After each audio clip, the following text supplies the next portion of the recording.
Hello, ladies and gentlemen, and welcome to HCS Pro Talk, your weekly Halo Esports podcast. This is episode 99. 99 for the week of November 5th, 2019. My name is Josh, aka JK Fire, and this week I'm joined by the man in the Minnesota Rocker and, Minnesota Rocker merch and drinking the new Orange Storm. I forgot the name of it already. Mountain Dew Game Fuel. Will, a.k.a. I am Mr. Mayhem. Will, how are you on this, wait for it, Tuesday, wait for it, night? Man, I'm hanging in there. I'm tired. This Game Fuel is definitely getting me through. It is, the name of it is Charged Orange Storm. It's pretty tasty. That's a name. Yeah. Pretty good, though. I like it. I'm doing fine. A lot of things went on today. We got some new news. It was a productive day. There's a lot that went on. But yes, we are here to talk some Halo. We are. Josh? A lot of it, yes. Will. How was your day? I guess you could say productive as well. We had a showing on the house. They weren't interested. That's besides the point. It was just, it was a long day. But basically, so the reason why... We'll just get into it now. Before we get into what's coming up on the show, I just want to say this. The reason why we're recording later than usual is because the 5 years of HCS, the anniversary post is officially live. We wanted to wait to record the show until after the post went live so we can read through it on the show, we can discuss it, and so on and so forth. So that's what we got. That's the big thing. The big thing for this week. But yeah, that's just one thing we're going to talk about. Will, I'm going to transition myself here. Do it up. Do you want to know what's coming up on this episode? What do we got? So, first and foremost, we have a few change-ups to the show format. So, before we get into the rest of what's coming on the show, let's just say this. Will and I discussed it, and we have a new format for how the show is going to go through, okay, for each segment. They're in different orders now, and the news is split in two. So you know how we always talked about competitive news and regular news separately? Well, now they are two full-on separate segments. Yep. One happens near the beginning of the show, which is competitive because we're mainly a competitive podcast. And then the regular part happens later on in the show when we're not talking about the competitive stuff anymore. And Will, the producer, will not fall asleep in his chair from Josh talking forever. Basically, that's it. So yeah, this is the first episode of the different format that we got for the show, so stay tuned for the wacky craziness that's going to ensue. Also on the show, we have Gears Esports gets off to a rocky start. Call of Duty League information continues to flow in. MLG founders begin anew. Tashi looks toward the future of Halo Esports. Will gets to have some fun with some rosters. We have tournament league recaps. We have the first matchup of the HCS Pro Talk Community All-Star Bracket, or HPTCASB for short. We have MCC and Reach on PC details emerging, and we played some games. So, Will, without further ado, we're not going to start the show off with the thing that we usually start the show off with. Instead, we're starting the show off with COD, another games watch. Oh, feels good to start, just fucking kick into it like that, Yeah. Why not? So, first piece of COD, another games watch, we have Benson goes off on Gears Esports. This is by Benson over on Twitter, and I quote, "I'm sorry, but someone at the Coalition or Microsoft now needs to be held accountable. The official Pro League started today, and there's been nothing done to promote it outside of members of the community tweeting players' streams. Are you kidding me? I said absolutely nothing through the rocky start to the season with all the problems the online aspect provided, assuming things would improve, but enough is enough. This isn't what Gears of War deserves for their community. To be completely honest, it's absolutely pathetic. Talking on behalf of myself, I am absolutely ashamed that this is how the start of something so promising has turned into. On behalf of the Gears Esports fans, I'm so sorry. You are an awesome community and absolutely do not deserve this. Talking directly to @Coalition Gears, this isn't good enough. You need to say something because silence isn't good enough either. We are trying to turn Gears Esports into something special and incredible fans around the world care about. This is not acceptable. Again, to every fan of Gears Esports, whether you are a fan of me or not, it really doesn't matter at this point. I apologize on their behalf. Do what you can, tweet players' streams, and try to follow as best you can. We need change, and we need it soon. So I don't know if you mentioned this, but if you don't know who Benson is, he is a esport talent at MLG and Activision. Yes. And he kind of is right on the money here. Gears Esports was carried on for so long by MLG, and something happened here. You know, obviously MLG dropped off from hosting Gears events, and we really don't know what's going on with the Gears tournaments. It's kind of sad. It's very sad. So I looked up the Gears Esports Twitter account as well. They've been doing a little bit of a better job keeping people informed, but they are not really promoting other people's streams, which is kind of a big issue. And the fact that it's one account, you know, it's not coming from anywhere else. It's not coming from the official tournament organizer or anything like that. It's kind of disheartening. And considering how good they used to be, now something that I want to mention here is, who was the previous tournament organizer of Gears events? Right, MLG. Exactly. So, and we kind of, not to throw more shade, but we kind of saw that happen with Halo as well, right? When MLG left, things kind of dropped a little bit. Then when MLG came back, they're like, oh my God, this is what it used to be like. This is fantastic. Then MLG left again. And here we are. So now the original people of MLG have left, and they've started something new, which we're going to be talking about shortly, which is fantastic. And hopefully it shines a little bit of light on the HCS scene as well. Hopefully it brings something towards the future there. Just a hope, you know? But yeah, Gears definitely deserves better. It's a die-hard competitive scene, and I love watching it, and I don't even play very often, and I think it's still fantastic. The rivalries that are there, the storylines that are there, Gears Esports is great. And so I would hate to see it dwindle because of poor, what's the word I'm looking for? Publicity, poor management. Promotion, stuff like that, you know? Yeah, I was pulled into Gears Esports last season, I guess you could say, or whatever the last big tournament was the first one I watched, and I didn't realize how crazy it was. Mm-hmm. And the players, what they're doing, they definitely deserve to have that light shown on them. So, absolutely. Yeah, we'll see what happens in the future. Maybe this new, whatever the new MLG venture is, right, picks back up, and we'll see what happens. Yeah, absolutely. Next news story we got in COD and Other Games Watch. The Minnesota Rocker are real. Will is wearing their merch right now. So that is how you pronounce it. That is their actual name. They showed off the logo as well. Now, Will, what is the actual pronunciation for what this would be? So it's if you go back to the Norse and like the Nordic regions and how they would pronounce it, it'd be give it your best shot. It's like Ruka, or so the O makes the EU sound. Okay. So it's you put me on the spot. I know. It's funny because I was doing it like 5 minutes before we started the show just fine. You were. And now I can't pull it out. Well, stage fright. It's okay. Yep. I get it when I need to pee, so it's fine. Yeah, it'd be like Roka. There you go. So it kind of sounds like rocker, but just with anyway. Yeah, you're wearing their merch. Yeah, I'm excited for the CDL this year. I'm excited as well. My merch is sitting in a lockbox somewhere that I don't have access to. Yeah, yep. That's unfortunate. Thanks, mail person. Hopefully it gets sorted out tomorrow. I contacted the post office. They know, so we'll see what happens. And then if you're interested in their merch, we included a link in the show notes. Yeah, go and rep our team. Keeping with the Call of Duty theme here, the Seattle Surge are real. They showed off their branding as well. You can go ahead and check them out at the tweet that we include in the Google Doc of the show notes of the show.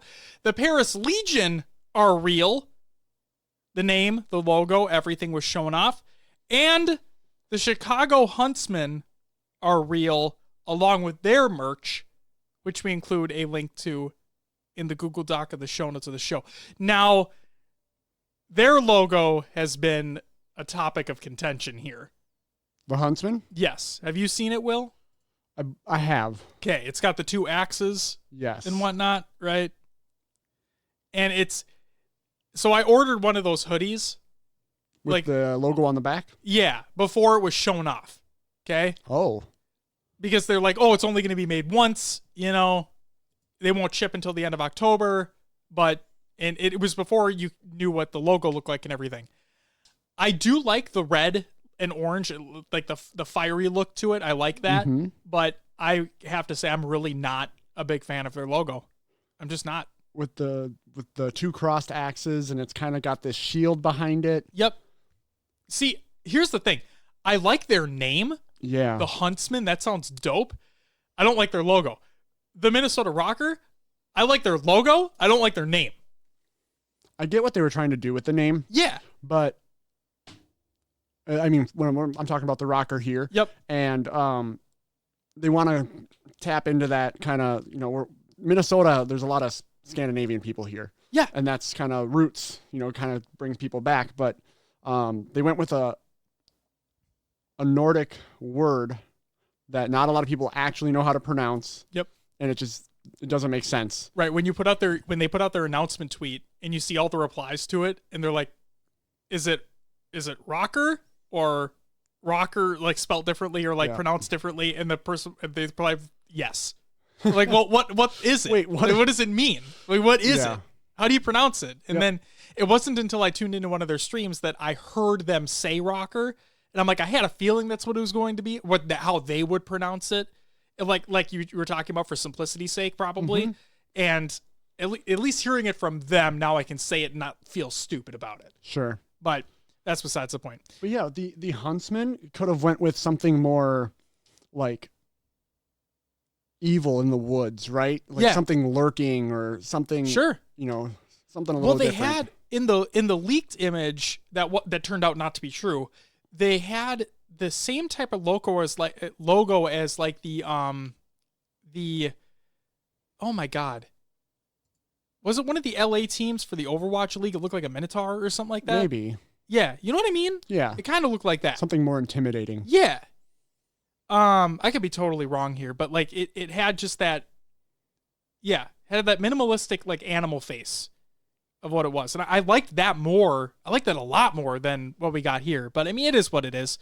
It might grow on me. We'll get the sweatshirt eventually, so I'll rock it.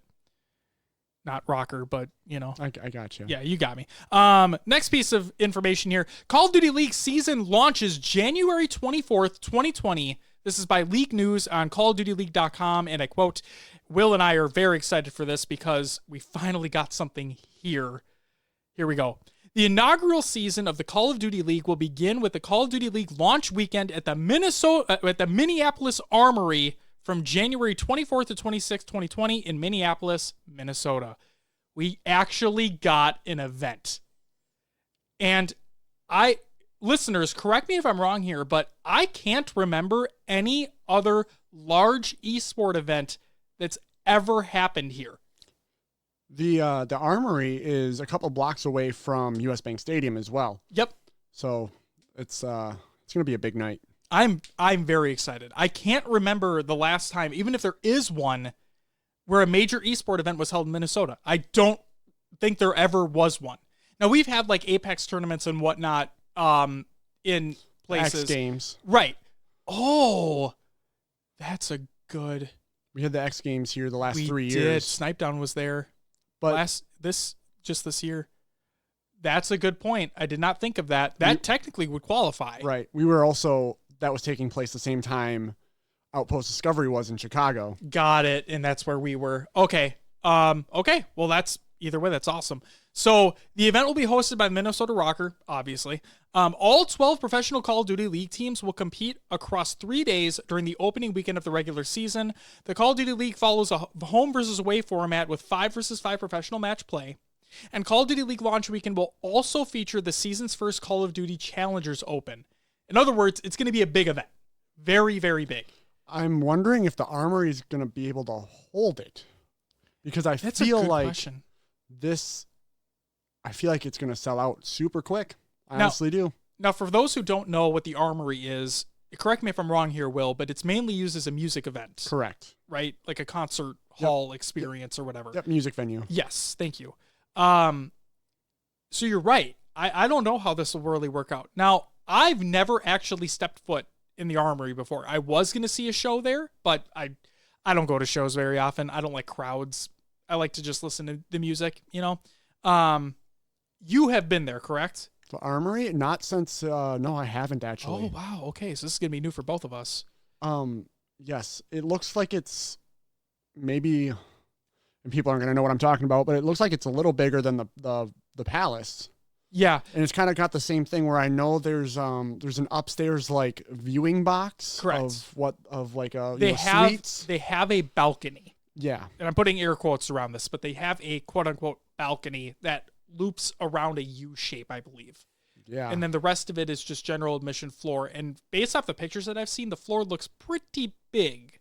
Yeah. So it might be decent, stadium big. I'm worried with it being CDL first weekend. Like everyone's going to want to, this is like the event to kick off the year. Yeah. And all the teams are going to be there. Yeah. All teams. I feel it's going to draw a crowd. Chicago's not that far away. People might drive over for it. I'm hoping the venue can hold it. I hope so too, because as soon as tickets go on sale, you and I are going. Like you and I are buying tickets for it. We have to. The event here, absolutely. Oh, yeah. But yeah. So for those interested in the CDL, go ahead and check that out. We'll obviously talk about when tickets go live. And then last two pieces here of COD and Other Games Watch. We have CDL Competitive Settings V1 announced. This is by Call of Duty League at callofdutyleague.com. And I quote, "The rules below do not represent the final competitive settings, but an initial set of rules to kick off the season. Competitive Settings version 1 have been developed in coordination between league administration and representatives, including players and coaches, of the Call of Duty League. With the game having been released last week, we recognize that our final map set will need to be further refined than what we'll have in place for the first version of our rule set. That said, we'll be paying close attention to both pro and amateur player feedback to ensure the best map set by season launch. Maps and modes may change at a later date. Our pro player community is heavily involved in the process, and we look forward to narrowing down our settings a bit closer to the start of the season." So they say that pro players are taken into consideration heavily here. Yet, all I hear pro players complaining about is the maps. Right. So, how heavily included are they? Because from what I've heard from them, all they're saying is, this better not be in competitive play. This better not be in competitive play. Or I'm looking on Twitter, it's like, these things need to be changed. They haven't been changed, blah, blah, blah. Who are they listening to? Right. Well, from what I've seen, there's no claymores in competitive. Thank God. Yeah. Those things are terrible. I mean, they're amazing, but overpowered. Yeah, and there's certain things that they'll take out. Now, it's been leaked that around, I saw new maps possibly, like 8 or 10 of them. Right, new and old, right? Yeah. So we'll see how that plays in. If those are out before CDL starts. True. What comes into competitive, what may rotate out. And part of me wants to be like, sure, you don't like the maps, but it's the game. Like, that's... Right, what are you going to do? I mean, if you... The map design is part of what makes a new game a challenge every time, right? If you wanted it to be strict gun skill, put each other in a 1v1 with a couple barricades, in the middle. Like, the maps are what would change it up. I mean, you still have the base COD gameplay. I think the M4 is going to be the meta unless something gets nerfed or changed. I don't know if any pros are going to use the shotgun, but man, that thing better be not included.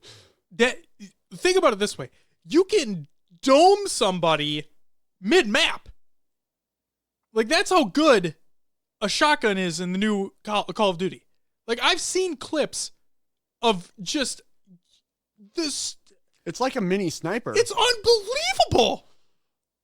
Like, oh my God. Yes, those better not be included. Those are insane. But yes, they did provide a link. We'll have it in the Google Doc of the show notes if you want to check out all the competitive settings. Absolutely. And then finally, the CDL Challengers schedule is live. This is by Call of Duty League. Again, over at CallOfDutyLeague.com. I was just, before we started recording the show, I was just in Nate Shot's stream. Yeah.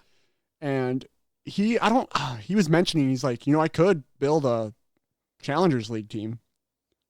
Oh, that's right. I remember. Yeah. He tweeted something out too. Yeah. I think. Which was kind of funny. Yeah. And he was like, he was thinking of like coming back to competing. Yep. Which would be kind of cool to see him back.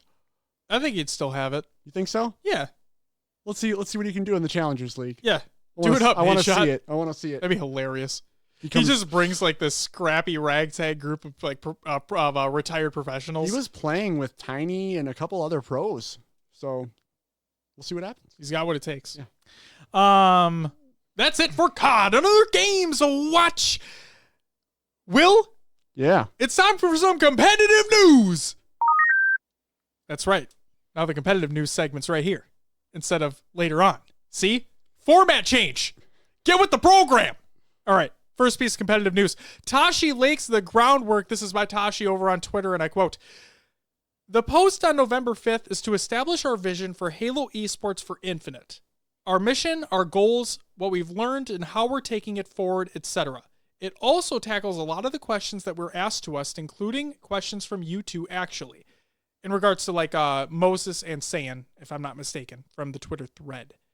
We know this is a tough time for folks in the esports community as Halo Infinite bakes in the oven, and it's not something we take for granted. We are working to lock in more events in the meantime, including ones for Halo Reach, so keep an eye out for that shortly. Also, said this to Druck, but don't think of this as an announcement. It's more of a deep look at how we're thinking about the future, our goals, vision, etc.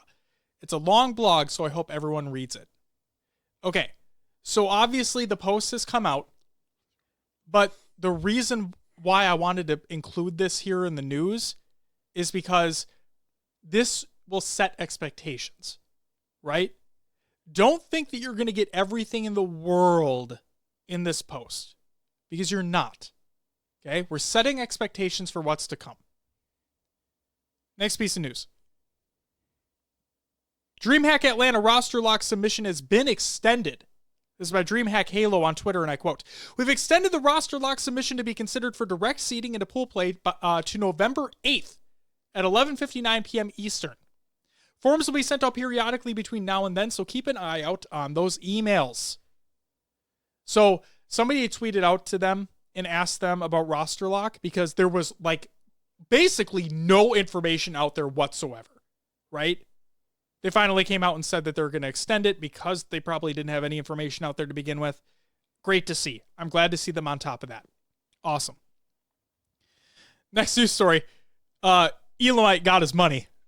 This is by Elamite. So the first tweet, October 25th, 18 months later and still nothing. Add HCS Mexico City by Gamelta to the books for another event I wasn't paid for.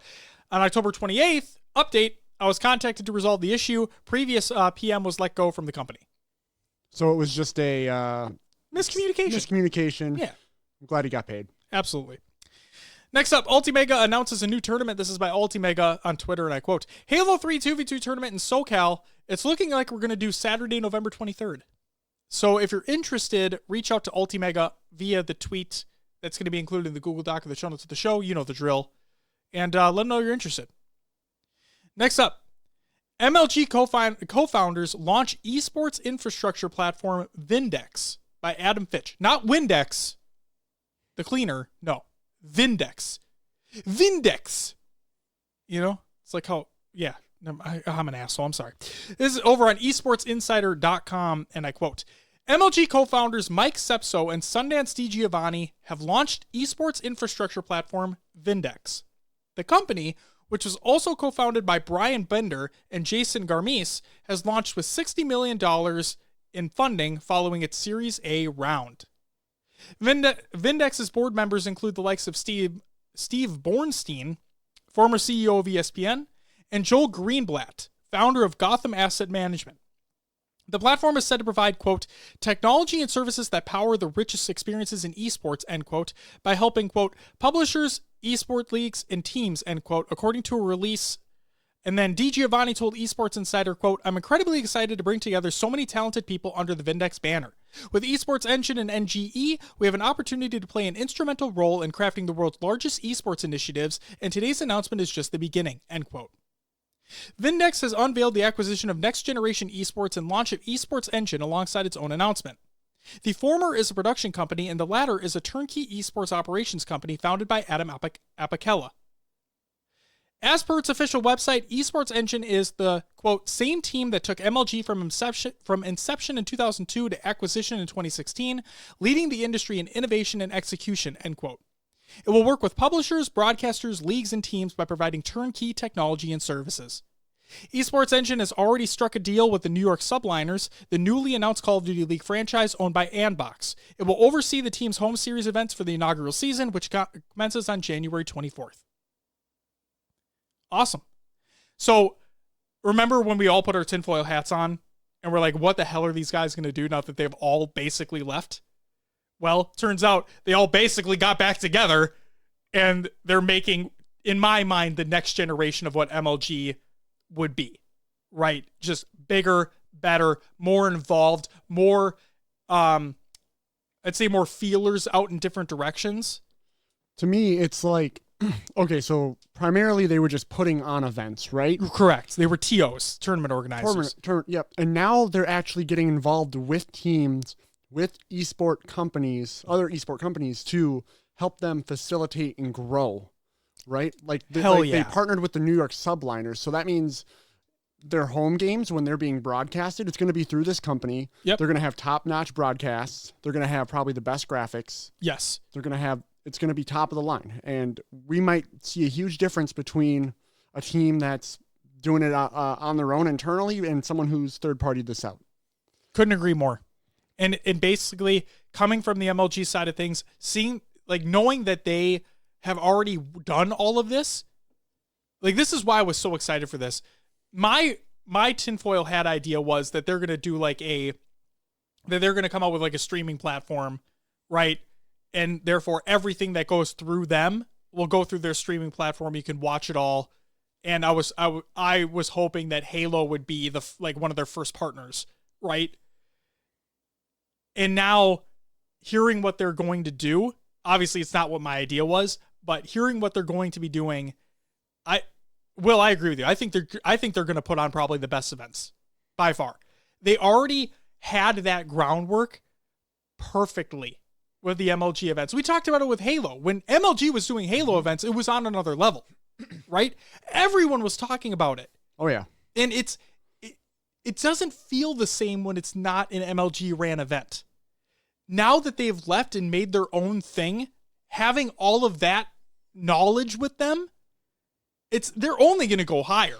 This is going to be insane. Right. And they've branded themselves to the point where these other teams and organizations are going to hire them to help them build what they want to build, right? Yes. So if, the Minnesota Rocker want to all of a sudden up their stream game and want to get more involved, they're going to reach out to these guys not only for advice, but to come in and look at what they're doing and restructure. Right. I think this is an awesome business and business model that they're going to be able to provide great insight to these teams, organizations, whatever it may be, to help grow esports. And I think this is only going to help them grow as a company as well. This is awesome. I'm so happy. Following with this, we have Esports Engine, a welcome from CEO Adam Apicella. I apologize if I'm mispronouncing the last name. I probably mispronounce it every time. Apicella? I can see it either way. Right. Thank you. This is over on esportsengine.gg. Here we go. Today, we're announcing the launch and funding of our new company, Esports Engine, a turnkey esports operations company specializing in competition operations, production, live broadcasts, and ecosystem design. What began as a dream when I built Major League Gaming with Mike Sepso and Sundance DiGiovanni over 16 years ago grew to working at one of the most prestigious publishers in the industry on the first-party side. Through this journey, I realized that there was immense operational opportunity in the industry. Solutions were needed to help with spiraling costs, inconsistent executions, and reinvention of the wheel every time a new title released or a business model changed. That insight is what led me to co-found Esports Engine with my longtime friend and colleague Ryan Thompson, along with 20 of our teammates. We know there is a better way to not only execute esports programming, but that a transparency-laden approach to the business itself needed to happen for both the publishers and the community. This shared ideology is why we're launching Esports Engine alongside Mike Sepso, Sundance C. Giovanni, Brian Binder, and Jason Garmes under the umbrella and leadership of Vindex. By combining forces with the amazing team over at Next Generation Esports, we are poised to create the operational solution we have always dreamed of. We have been in stealth mode for the last 2 months, onboarding our team, setting up new systems, settling in our office space here in Columbus, Ohio, and securing great partnerships we'll share soon. We are growing very fast. We're hiring, again, more info soon, and we're building tools that we'll unveil soon again. If you want to get in touch with us, please hit us up in the forum in the contact section. Thank you for your support over the last 2 decades. I could not be more hopeful walking into the next phase of my career alongside the team that produced every MLG Pro Circuit event, our epic CSGO Major, Summer and Winter X Games, the CWL, over a decade of Halo, and many more programs across 48 different titles. I can't wait for what they're going to do. This is... Will, I know I'm beating a dead horse right now. When I saw this announcement come in, so the first post happened from Adam and Esports Engine. Then the Vindex announcement came in, very, very shortly after, right? When I heard all of this happening, I'm like, oh my God. They literally got the band back together. They reunited, shortly after they left MLG. It wasn't that big of a hiatus, but they're doing what they love. You can hear it in the words that they type. They're doing exactly what they want to do. They're doing what they love, and they want to see it succeed more than anything in the world. That makes me know that they're going to hit it out of the park. Not just because they've already done it with MLG, but because they have that passion. I can't wait to see what they do, and I really do hope that Halo becomes a partner in some aspect. And it was great to see what they did with MLG, right? But that was something they built themselves. Now they have the backing of an established company with more funds, more resources. I'm going to use the phrase "the world's their oyster" at this point. It's very true. They can do anything with this, and I have a very good feeling that this team of individuals is going to be highly successful. So, I can't wait. It's going to be good. It is. All right, Will. You ready? Let's do it. All right. The whole basis for this late night recording. The name of the article is What's Next for HCS? This is by Tashi over on HaloWaypoint.com. Before I get into the article, I'm going to say this. I'm going to read through the whole thing. Okay? I'm only going to do this for major articles. Okay? So I don't want to try to talk your ear off every episode, but for this is very important. We're going to go through the whole thing. It is going to be long. I apologize. So grab something to drink, grab a snack, sit back, relax. Will and I, here we go. On this day 5 years ago, the Halo Championship Series was announced. And before we go any further, there's one thing we need to say. Thank you.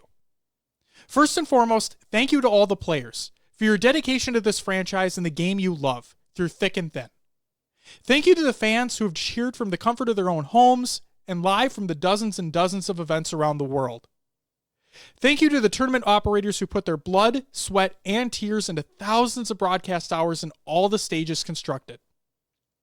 Thank you to the amazing broadcasters and observers who have educated, entertained, and excited millions around the world, all while representing Halo in the best way possible.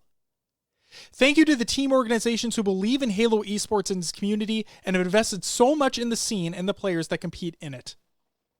And finally, thank you all the partners who have sponsored and supported the various HCS leagues and events to elevate the sport to the next level. The Halo Championship Series is nothing without each and every one of you, and we're in this together. For the last 5 weeks, we've been celebrating alongside the Halo community and looking back on remarkable moments and memories. In case you missed it, here are a few highlights. So if you have missed it, shame on you. But you have the Allegiance versus Renegades retrospective, phenomenal video. You have the HCS Season 1 Finals 2015 CGL versus Noble Black retrospective, phenomenal video. And then you have the fan favorite pros from year one of the HCS. This was their HCS All-Star bracket. We're going to talk about ours later in the show, so stay tuned for that. Looking forward. Today, we not only want to celebrate the past, but also look forward to the future and talk about our vision for the Halo Championship Series and Halo Esports as a whole for the Halo Infinite era. Our mission is to provide epic entertainment to Halo fans through the thrill of competition. We believe in cultivating and uniting communities while building a platform and thriving ecosystem for players, teams, and partners to find success on, and creating a content ecosystem for fans around the world to enjoy. Halo Esports is about the unknown teams and players who come from humble beginnings and fight their way up the ranks to make it out of the open bracket, make it to the main stage, and make a name for themselves. It's about finding the best teams in the world and giving them the chance to leave their mark on Halo Esports history and hang their names up in the rafters alongside the likes of Final Boss, Instinct, Evil Geniuses, Tox Gaming, and more. It's about the fans and community who come to HCS events to see their friends again and spend the weekend watching and playing Halo. It's about the fans around the world who set their alarm clocks early and stay up late so they don't miss a single moment. It's about the tournament operators and admins who work tirelessly to ensure the best possible experience for players and fans. Overall, our goals are simple. We want to grow viewership for Halo Esports tournaments as well as viewership for players, teams, and content creators. We want Halo Esports to act as a platform that teams, players, tournament organizers, sponsors, and more can invest in and see a return in. We want to have epic moments where the broader gaming community can't help but take notice. Finally, alongside the players, fans, and partners, we want to create a movement. We want everyone to feel like they're part of the same community and something larger than themselves. So, updates and evolutions. Over the last 5 years of the HCS, we've not only taken learnings from our own successes and failures, but also from other ecosystems and other games too. Here are a few of the learnings we're taking forward and our approach. Growing international regions. For well over a decade, the United States has dominated the Halo esports scene and has garnered the most events and attraction as well. While teams in other regions have been able to compete at the very highest level on occasion, there hasn't been a single champion from outside of the US at a major international event. We believe that if we're asking regions like Europe, Australia, New Zealand, and Mexico to field a team for major international events like the Halo World Championship, then they need to have a sufficient regional competition and enough international competition at a foundation to build upon. There needs to be more incentives to compete in those regions than just for the number 1 or number 2 ranked teams. With more players and teams competing in other regions due to more competition and prize money, they'll be able to slowly grow to be more competitive and ideally vie for the title of best Halo team in the world. We know this is something that won't change overnight, but we want to provide a foundation for this to happen over time. Okay, so before I move on, Will, what do you think? More international presence. Sure. It's a great idea. Okay. How do you execute? I'm thinking, they're saying more prize money, more exposure, giving more incentives for the teams outside the 1s and 2s. My question is that's all great when, they're in their own region, right? But how do you if you're from Australia, how do you get to practice with the NA teams who are just dominating? Right. Then you have to deal with the host situation and all that shit, which people have complained about time and time again. People complain about it in Call of Duty. People complain about it in Halo. Regardless, right? Yep. And I get it. I do think that these outside teams definitely could show up and upset an event, but they need that practice with the top tier teams to learn and evolve. Right, because otherwise they're going to remain stagnant.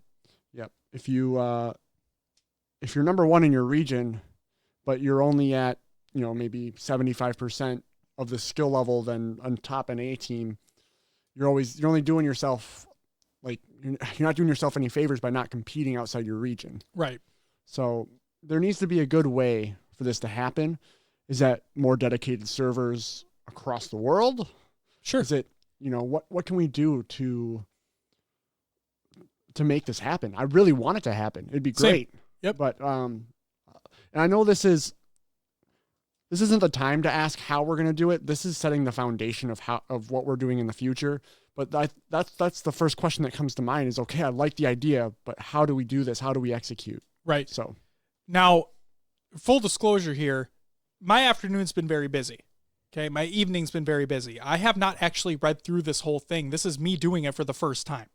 I was able to skim through it when the post went live, but again, afternoon, evening, very busy, baby, all that stuff. So this is my very first time reading through the full thing together, right?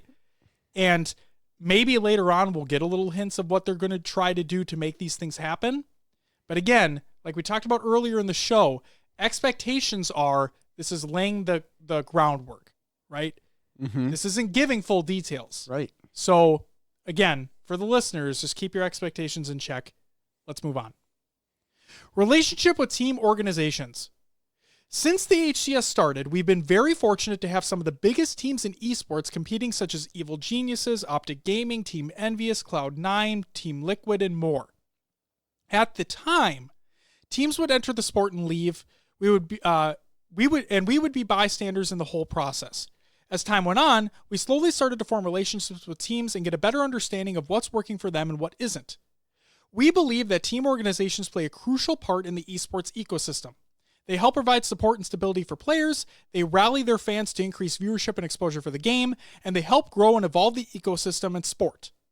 For well over a year now, we have been proactively reaching out and meeting with top organizations from around the world. Our first outreach was simply to learn what is important to their business. How do they decide what games they want to participate in? What are their goals? With this information and more, we then set out to incorporate it into the future HCS program as we were designing it. Since then, we've been meeting with those same teams and even more teams to get feedback on the league and program design and have begun working towards a formal partnership with top teams. Our hope is to have a suite of top teams from around the world part of the Halo esports ecosystem for many years. Okay, again, I'm going to pause here. So, Will, you saw the tweet that Tashi put out. You asked me about it, remember? Yeah. What was that tweet? What organizations would you like to see in Halo? And that was recent. That was really I recent. think it was yesterday or the day before. Yes. Where Tashi asked that question. So clearly, he's still looking to find some more organizations that they should be reaching out to and they should be talking to. I think that's fantastic. They want feedback, and they obviously want these top organizations back because, as it states in that portion of the post here, it just brings more viewership and more exposure to the game. Yes. That's what Halo needs moving forward. Halo esports have gotten to a very stagnant place, have gotten to a very negative space. Okay? We still love watching it. We still love being a part of it. We have a podcast about it. Okay? We obviously love it and we want to see it succeed. It's really hard to keep that optimism, right? When all of these top organizations have been leaving, none of them are really coming back. We have this grassroots events situation going on where it's just Halo 3 and then we're going to have some Halo Reach events, but it's not the new thing, right? But hearing them talk about this and they're like, no, we understand where we're at right now. And we also know where we want to be in the future. We are talking to them. And now we want you to know we are talking to them. And we want to know what they want. What they want to see. Right? We want to know what it would take for them to come back. That's basically what we're getting at here. And frankly, I hope they do come back because it's true. If Optic came back, right? I know Optic isn't the same Optic, but hear me out. If Optic Gaming came back, if Cloud9 came back, if we have the Chicago Huntsmen or NRG, right? Because that's the umbrella company, right? if you have these big names coming over and they're like, and they make the giant announcement, they're coming back to Halo, where it all began, right? Where MLG all began and all that. Like this could be massive if the game's good. Hopefully the game's good. But no, it just brings more exposure. And that is exactly what Halo needs when Infinite releases on the competitive side. We need more exposure. We need more viewership. Will, what are your thoughts? Of course, I agree with everything you said. The fact that they're going out and asking these organizations what they want is just huge. That's a huge step right there. We talked to a organization owner at one point, right? We had a listener of the show reach out to an organization owner and ask why people didn't want to stick around Halo. Yep. And it was hard to market. There wasn't a lot of content created around Halo. Yes. And I think with what we're seeing with this post is we're not releasing the game and then trying to build esports around it. We're trying to build esports for the game, right? Like, I don't know if that made sense. No, that made 100% sense. They're trying to get this solidified before the game comes out so that we hit the ground running. It's not just let's slowly build as we figure it out as we go, right? They want everything ready to go from the start so that we can maybe have an explosion back onto the scene. Right. So if they're doing it right, it's going to bring these organizations back in, and I completely agree. It could be huge for Halo. So the next segment we're about to talk about is about the roadmap, and let me just say this. This is one of the things that I skimmed through earlier. Remember how I said that I loved how Call of Duty was doing the CDL? And I said, if Halo wants to do something, they need to either match that or do better. If everything goes according to this plan, I think they're about to do better. And that's amazing to see. So let's get into it. The roadmap. Since HCS first started, we've been building the running seasons and events on the roadmap at the same time as we went along. You can think of it like laying down train tracks, locking and announcing events as the train is barreling down the events taking place. In an ideal world, we can lay down so many tracks in advance that it takes months and months for the train to catch up, and we're constantly far ahead of the train. Unfortunately, this hasn't been the case at all times during the HCS, and the community has been left wondering, when's the next event, or what's next? This also applies to teams and sponsors who want to solidify their investment in the league. For Halo Infinite's launch, we are working towards locking and then announcing a full 12-month esports roadmap.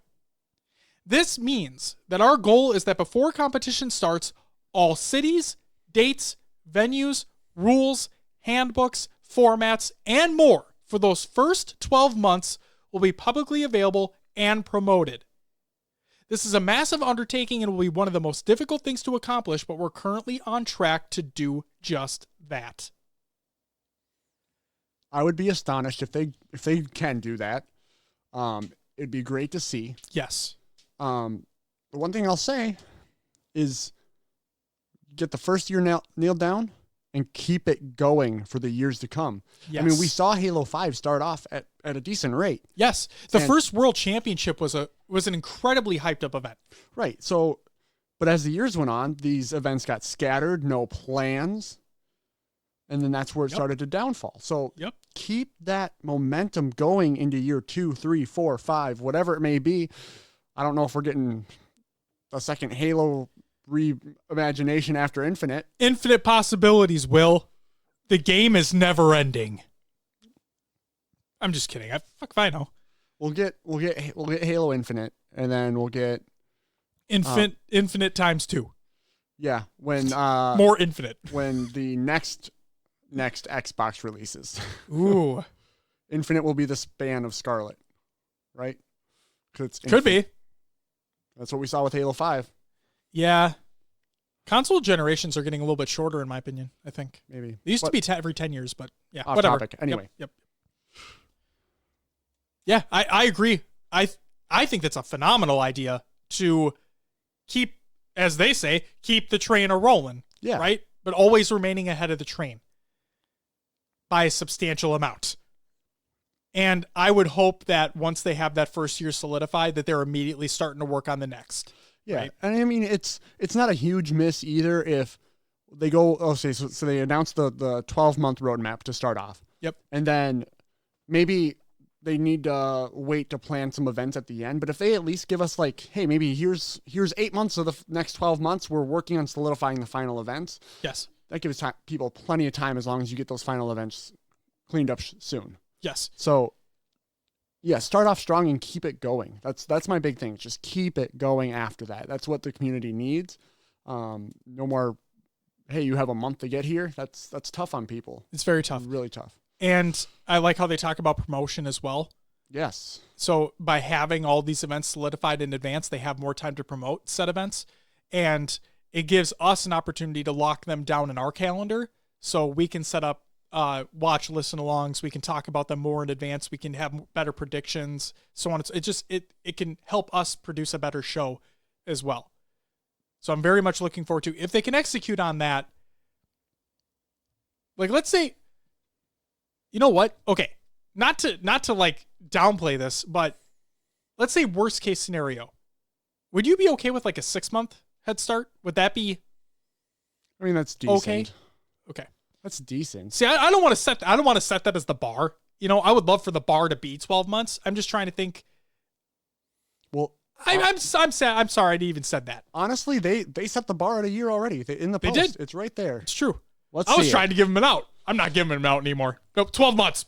We're doing it. All right. All right, next part. Viewership.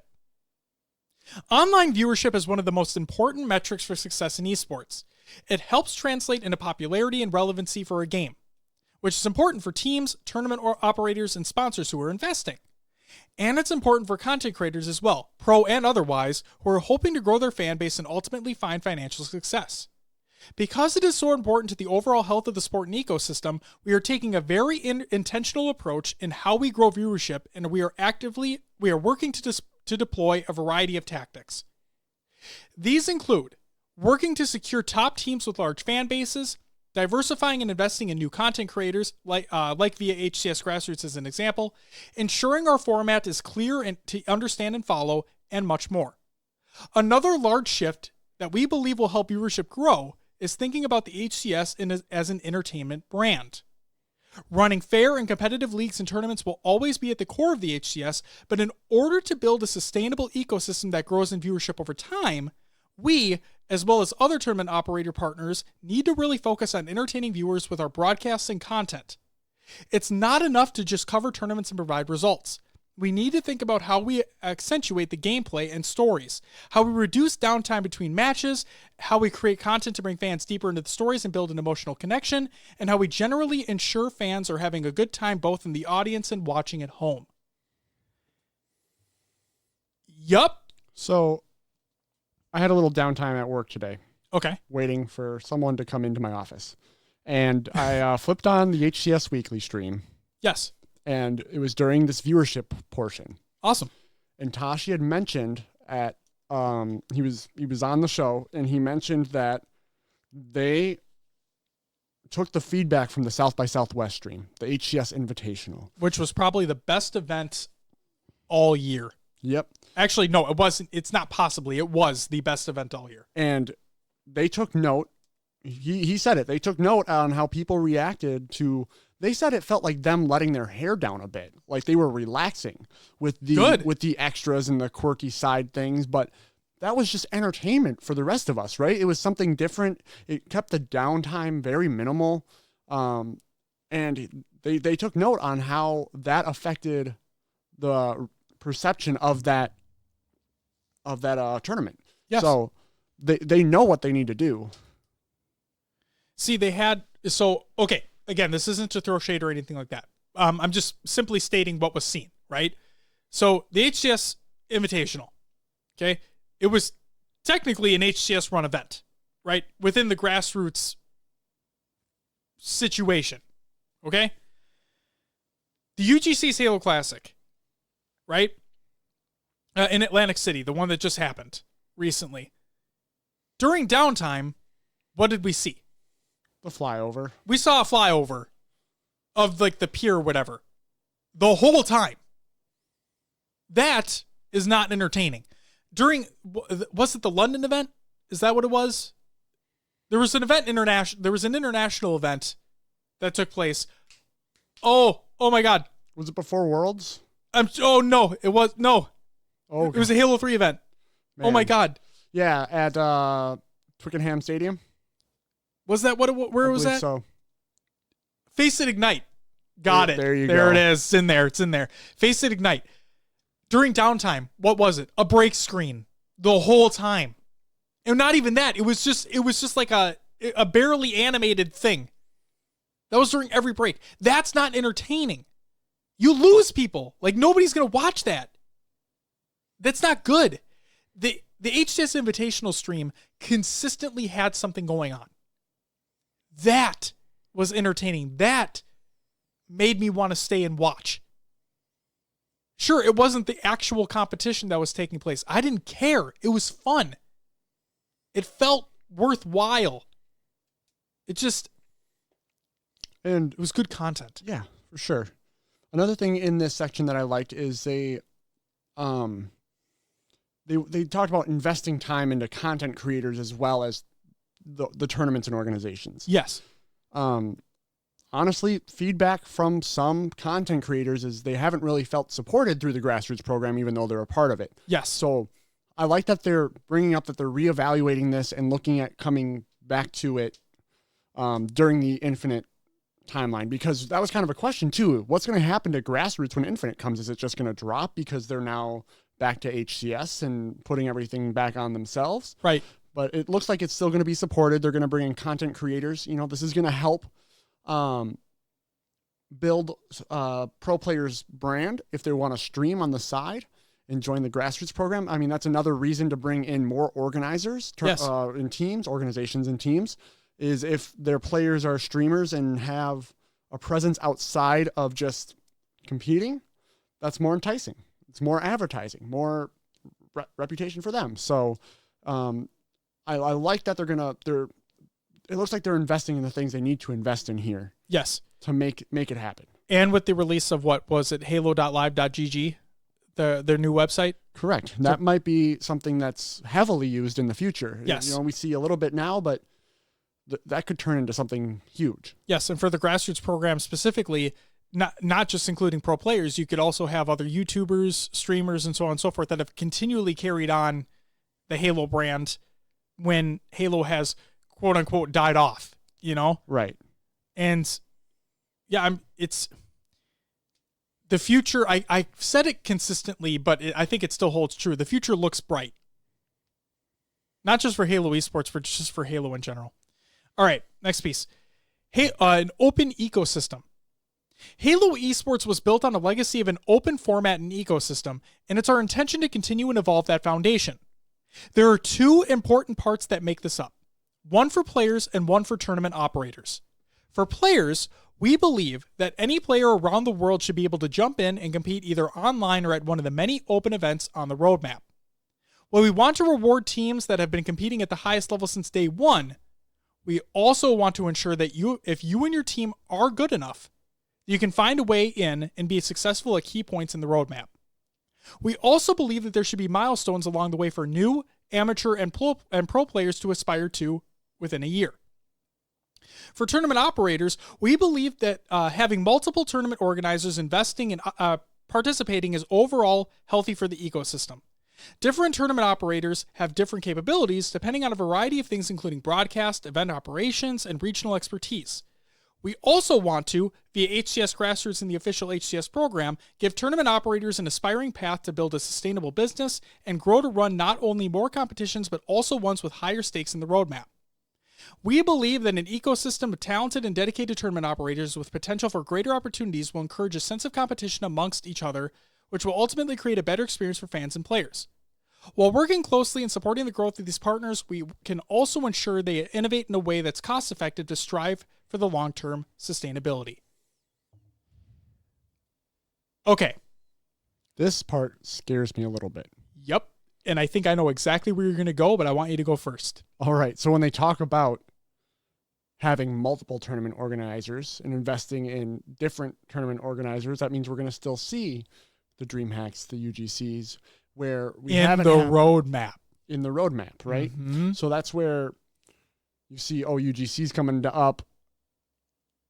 Are we going to have the audio issues still? Are we going to have the long break still? What is the quality going to be like? Mm-hmm. And the fact that there's multiple organizers means inconsistencies between streams. Absolutely. That is exactly what I was thinking as soon as it was said, like it was said within this post. Now, there is nothing more than I love to see all of these organizers putting on different events. I think it's fantastic. It grows their brand. I think it's great, right? But you're right. The consistency is not there. It's not the same from one event to the other. A DreamHack is not the same as a UGC, is not the same as a Face It, is not the same as an HCS, right? They're just not the same. Now, the fact that it was stated that it'd be part of the roadmap has me more concerned as well, because that makes me believe, based off the words that I just read, that not every event in the 12-month roadmap is going to be up to the same standard as an HCS Invitational, as an MLG event, right? It's just what I feel like right now. I hope that my expectations, my expectations were high earlier on in this post, right? I hope that those expectations and the reality meet at a very nice medium, okay? I do hope that every event is a very nice, consistent approach. I can't guarantee that, but it's a hope that I have. Now, the other thing that was said in here in regards to, let's see here. We believe that an ecosystem of talented and dedicated tournament operators with potential for greater opportunities will encourage a sense of competition amongst each other, which will ultimately create a better experience for fans and players. What? Okay. So, capitalism, right? Competition within businesses usually breeds a better product, usually breeds a better price for consumers. That's like the whole basis, right? Yeah. How is that going to transition into this? The competition between tournament organizers. So let's say UGC has a better event than DreamHack. Like, they put on a better show, they put on a better broadcast than DreamHack. Does that mean that UGC gets more funding for another tournament? And therefore DreamHack looks at that like, oh, why the fuck did they get more funding? We got to put on a better show so we get more funding? Is that what that means? Will, what do you think? What do you, I mean, how do you look at this? Yeah, I think you got it there. Is if UGC's putting on a better show than DreamHack, maybe they schedule more UGC events, and then DreamHack loses out then on funding rather than, having a more or less money. Maybe maybe HCS is going to set out their guidelines of what a stream should look like, what their broadcasts need to be. And if a tournament organizer can't meet those needs, then sorry, we're not holding it here right now. Try better. Come back at us when you're ready. That's what I'm hoping happens here. I hope that HCS is setting the standard and that these organizers will have to rise to meet those standards, therefore breeding competition between them. I'm all for competition in the space. I'm just scared by the words that I read. Oh, you sure? That's all. Again, we're so early right now. Yes. They are planning and they're getting things set, but this is one I got to wait and see on. Right. And you know what? We'll just say this. None of this is technically set in stone. Correct. None of it is. This is all just words. And Moses put out a tweet before the post went live, and he said something to the fact that, like, actions speak louder than words. It's time to act, right? Sure. And realistic, again, expectations being set this is just a lot of words right now. Nothing has been actually... Now, things have happened behind the scenes that we don't know about, and they're talked about slightly here, but nothing is set in stone. So, in the words of our show, like Will just said as well, we'll have to wait and see. All right. League feedback. Building off the significant changes made to the HCS in 2018 and what we're building for the future, we will continue working with fans and players to tackle league feedback head-on in an open and transparent way. To expand on this, we'll also be formalizing processes with tournament operators to gather feedback about how we can improve things big and small, as well as team organizations to ensure the value they're getting from the HCS is worth their investment. Additionally, our tournament operator partners will also be having open dialogues with the community to further help improve the experience for the HCS. We truly see this as a collaborative approach. So I'm going to quickly touch on this one. We've seen it with their development process of MCC on PC and Reach on PC and MCC, right? 343 right now is one of the most open and communicative game developers, period. They just are. So seeing this translate to seeing this transition to the HCS, I think is going to be fantastic if it holds true. Because the big thing, remember, they shoehorned in Oddball in Halo 5. It didn't work. Then they took it away, and they're like, all right, we tweaked some things, here you go. And then people still did not like it. It was a little bit better, but people still did not like it, right? They brought in 2 community-made Forge maps into the competitive rotation, which the HCS team technically tweaked or helped with, but they weren't officially made 343 maps, right? Now, we've had Forge maps in the past making their way into the MLG days with Halo 3, Halo Reach, so on and so forth, but it's just not the same as a fully built from the ground up map, right? Getting a little bit off topic here, but what I'm saying is I hope that they really do take that feedback from tournament organizers, players, so on and so forth. They listen to it, they improve upon it, they take it, so on and so forth. Is there anything you wanted to say, Will? For me, I took this section a little differently than I think you did. Go for it. They talk about tournament organizers gathering feedback about how they could improve things. This means, a tournament organizer is going to have feedback on maybe not the games being played, but the broadcast. Yep. Which means they're still leaving. So what I said in my previous statement about HCS giving guidelines, it seems like they're still leaving it up to the broadcast or the organizers. I don't know. We'll see what happens. It started off strong. It did. And now I think leaving the broadcast in a separate tournament organizer's hands scares me. Yes.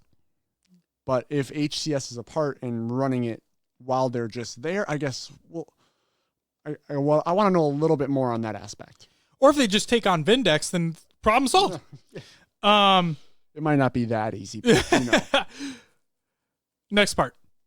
Production timeline. With our ambition to have a full 12-month roadmap locked and announced by the time competition kicks off, we knew we had to start planning early. This process began in earnest in June of 2018 as we first gathered information from teams and partners in the ecosystem to learn more. Then, in January of 2019, we started putting rubber to the road and began designing the ecosystem and program that we wanted to build based on the goals that we've set. Since April 2019, we've been not only gathering feedback from trusted partners in the ecosystem, but have also been searching for partners to help us finalize the program and then execute it all. While we've gotten feedback from just about every partner we've met with that locking and announcing a 12-month roadmap is rather unprecedented for esports and creates an exciting opportunity for us, it also means that planning this far in advance is a new process for us and our partners, and that there are some things that we're learning as we go. Despite that, we are on track with the overall planning process. As we continue to work on the program and hit key milestones, we'll continue to provide more updates on our progress in early 2020 and beyond. Okay. So in other words, I'm expecting an update in February. I'm going to say that. I'm expecting this type of... They said early. I'm expecting an update in February. I'm gonna just not set expectations for an update and just be happy when I get one, okay? Yeah. They don't need to update us until Infinite comes out. If we get one early 2020, sure. I want an update every month of 2020 leading up to the release of the game. Good luck with that. If we don't, this podcast is over. We riot. It's just the two of us with picket signs. We're going to travel to fucking Washington. Oh, no. Oh, man, it's great. All right. Joking. Back to the... Yes, back to the post. HCS Grassroots. The HCS Grassroots program celebrates its own 1-year anniversary in just under 2 weeks. And what a first year it's been. The support for HCS Grassroots partners and their broadcasts and events has been nothing short of amazing. Thank you. The HCS Grassroots program has offered us a lot of learnings. How we work with content creators, how we structure partnerships with tournament operators, and how we partner with community in all new ways. And we've made some small changes during its first 12 months. Starting soon, and continuing in the future, however, the program will take on some larger changes that we're not quite ready to talk about in detail just yet. What we can say is that for the content creators part of the program, we're looking to broaden our partnership with the community. There are many creators out there who make more things than just video content, and there are many creators out there who focus on things outside of competitive Halo. Because of this shift in the program, we're putting a brief pause on adding new content creators to the HCS Grassroots program for the time being. The most recent submission period was our last and will still be reviewed for inclusion, but as part of this plan to broaden our partnership. So what does this mean for tournament operators? Both tournament organizers and community tournament organizers will continue to be a key part of the HCS Grassroots program, and we continue to lock in events and explore opportunities in the near future. In the more distant future, we'll be looking to sanction some of these tournaments both online and LAN so that they are more tied into the HCS roadmap and reward players who are competing in the HCS. This would come in the form of qualification points, seeding, and or travel coverage qualification. And finally, it's important that tournament operators in the HCS Grassroots program have a path and support enabling them to grow both as entities and what they offer to their respective communities. This, of course, will be a slow and ongoing process that manifests over time, but our vision is that all of our partners have the tools and opportunities to grow over time. Okay, so that shined a little bit more light on what the grassroots tournament organizers would technically be a part of in the roadmap. Seeding, qualification, travel stuff. So maybe not mainline events? Kinda? I felt like we kind of went back a little bit. Yeah, I guess I want some more clarification on that, and maybe we'll get some in the future. Yes. All right. Your questions. A few months ago, you sent your questions to us via Twitter, and we wanted to take the time to answer as many as we possibly could and as transparently as we possibly could. Many have already been addressed above, but without further ado, let's jump in. Onset asks, what formula is in place to ensure consistency of quality in events? Hey. Whoa, look at what we've been asking. Exactly. The answer, for the future of the HCS, we've searched and through a rigorous interview process have hired an operating partner to act as the global management partner for the HCS. This operating partner and its talented crew will act as an extension of the HCS team here at 343 and will help us lock in final details of the program, format, roadmap, and more. And then once HCS kicks off, they'll help ensure that all partners in the ecosystem are executing in a high-quality bar and doing so in a sustainable way. We'll also be creating event guides with specific details and requirements on how things should be executed in terms of format, caster setup, observing philosophy, etc. We're excited to share more details down the road. I was right earlier and should have just went with my gut. That's awesome. And you know what? I think it's Vindex. You think so? I do. I think it's Adam's company, which is part of Vindex. I do. I seriously do. I didn't activate you, Siri. Shut up. You said seriously. Seriously. Hey, seriously. It did it again. Yep. Yeah. They need to fix that. They do. Anyway, I'm excited. I mean, that sounds Absolutely. like they hired someone to do quality assurance for them at their events. They're locking And- it down. Yes, they're creating that guideline of what an event should look like. So we will get that consistency. Yes. So I guess my thoughts from the earlier where I'm like, whoa, what's going on here? That just brought it back to I'm excited for some hype events. Clear sunny skies right now. Let's bring it on. Yep, the clouds have just gone away. Rain, rain, go away. Come again after HCS is done. I'm telling you, now in my gut, I feel that it's Adam's company. I do. I'm probably wrong, but the We'll fact see. they've been talking about it, It's possible. talking to them, it is. All right, Martin Ohms asks, is there a possibility of grassroots events working on the calendar similar to FGC to encourage more local events? FGC, I believe, meaning fighting game community.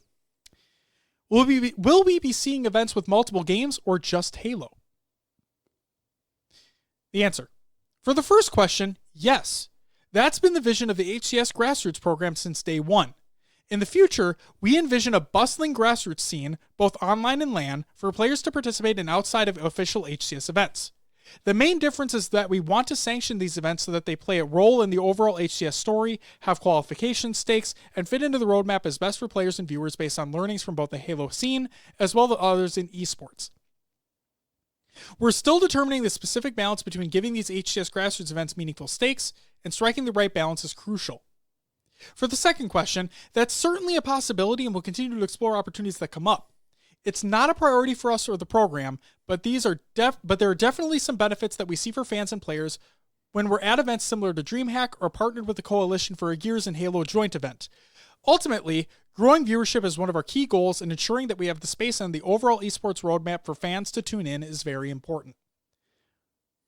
Well, that basically just made my fears go away too, based off what was said earlier with the grassroots tournament organizers and the role that they'll play, right?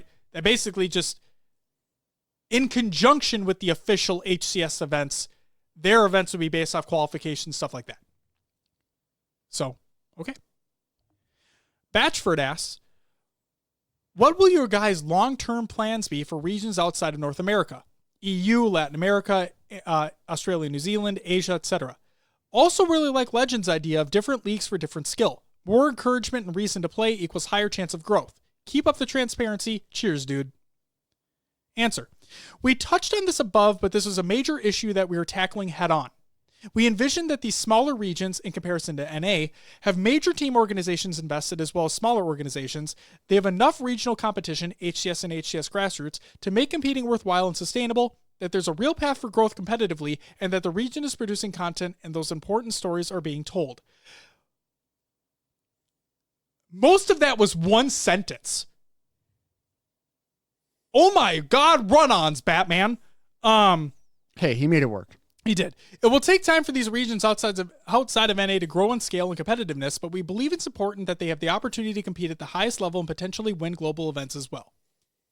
So nothing was said about other leagues for other players, but no. Again, what concerns me is that they want to, the intention is there to grow the other regions.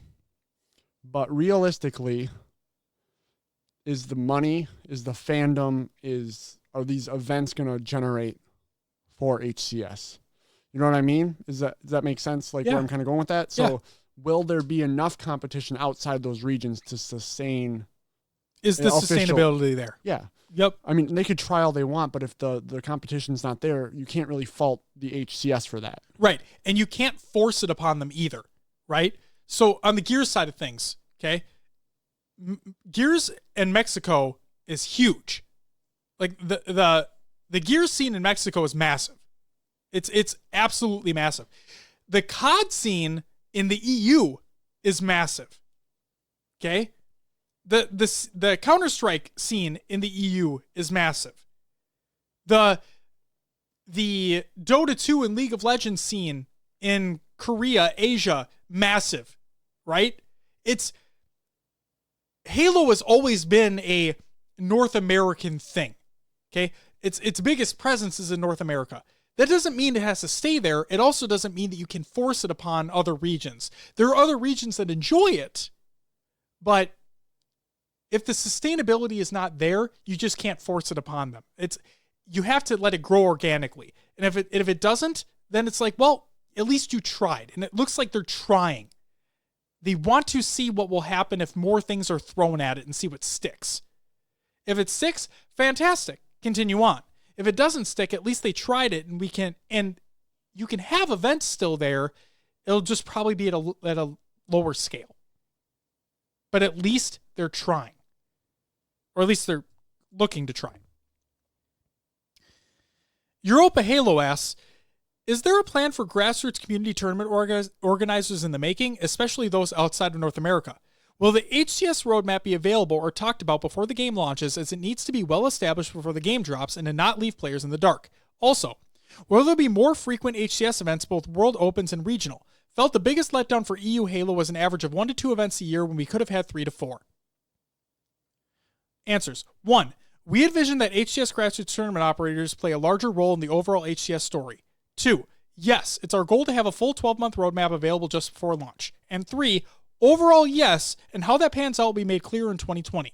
We are trying to find the right balance between giving the regions enough competition to build off of and grow, but also doing it in a way that's financially sustainable for us and our partners that we can build year over year. Just like we talked about. Exactly. So, perfect. Moses asks, what are the main goals HCS is trying to achieve over the next 5 years? How do you plan on making Pro Halo less feast or famine and more worthwhile for teams outside the top 4? What efforts are you making to grow the game in regions outside of North America? And are there any plans to revamp Halo.gg? A proper official Halo Esports website will do a lot for the scene. Answers. 1. As noted above, we need to grow Halo's viewership and presence online for not just us, but also for players, teams, and tournament organizers. Halo Esports need to be a sustainable ecosystem for us and our partners to allow for growth over a long period of time. We want to create a movement that binds the entire Halo community, entire competitive Halo community, and other Halo communities together as we move towards making Halo Esports a powerhouse in the industry. Finally, our goal of ours is to create epic moments in gaming culture to draw the attention of the broader gaming and esports communities. 2. There are a few ways we're looking to accomplish this. By having a full 12-month roadmap available, as well as proactively reaching out to top teams far ahead of time, we hope to have as many rosters as possible backed by team organizations to help provide stable salaries and a platform for creating and promoting players and content. We are also looking at each region independently, as well as part of the larger ecosystem, to ensure that it's worthwhile for players and teams to participate so that we can provide more outside of the United States. Additionally, we are looking to have larger prize pools overall, which will allow more players outside of the top 6 or 8 to receive prizing. Finally, 343 will be covering travel and lodging for all events on the roadmap for top teams. Final number of teams is to be determined. And for all regions. This means that more teams than ever before will be able to qualify for travel coverage, which we believe will create more stability for players and teams overall. Overall, we've never had a full 12-month esports roadmap completely laid out, which really forced players and teams to make decisions that ultimately didn't want to. And 3. Halo.gg was built on an older Waypoint platform that the web team are looking to overhaul. We've been working with the web team for some time now on what Halo.gg looks like in the future, and overall, we want to make it easy for fans to follow the roadmap, to watch and spectate events and content, to learn about and participate in tournaments that they want to, and see the latest relevant game updates. Okay. So, they're working on a revamp of Halo.gg. I think that's good. Bigger prize pools. Awesome. Hopefully that can be sustained throughout, right? Not just the first year. And then, I like the travel accommodations for not just the top of the top teams. Now, yes, they said number of teams is to be determined, but I like that. I like that a lot. And regional teams, too. I mean, international teams, not just NA. Good to see. Anything you want to touch on, Will, before we move on? Nope, just good to see they're looking at including more teams. All right. Next up. Blackjack FPS states, or asks, Is the future of Halo esports restricted to Xbox, or is it possible we see competitive Halo on PC in some way over the next few years? The answer. This is a topic that we're taking very seriously, and we're taking our time to make the right decision for the future of Halo esports, whether it's tied to PC, console, or some mix of the two. We are gathering feedback and insights from partners, and with Halo Reach launching on PC, we're going to be running tournaments online and on LAN to learn and see what the community thinks as well. So basically, nothing set in stone yet. Wonderboy asks, what measures are going to be put in place to ensure and enforce roster stability? The grassroots season with no restrictions on rosters has made it near impossible from a viewer's perspective to know and remember who is on which team. The answer. This is a delicate balance. What we're striving for is a system where players and teams are following more strict roster regulations for large parts of the season for pro-level competition to hold them accountable for roster decisions they make, but are allowed to play with more free-form rosters for smaller online tournaments and smaller HCS grassroots events. We'll have specifics about this as we get closer to launch. Holy fuck yes! More locking down on rosters. Yes. Gabriel asks, how will you keep players outside of the top 8 interested? Will there be more formats like 2v2 and FFA that result in multiple ways to win money and compete? Or will it be a pyramid where only the top make money? Answer. For players outside of the top 8, we're striving to have more opportunities overall to compete and qualify for prizing either through official HCS tournaments or HCS grassroots tournaments. We're looking to create a bustling ecosystem where there's constant activity from a variety of partners in a variety of formats to not only keep things interesting and entertaining, but to also provide more opportunities for players. Ultimately, however, the teams and players that place in the highest and win tournaments will win the most prize money, and that's not going to change.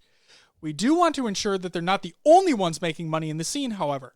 Specific prize pools and breakouts are still to be determined, but we understand that this is important to the overall success of the HCS.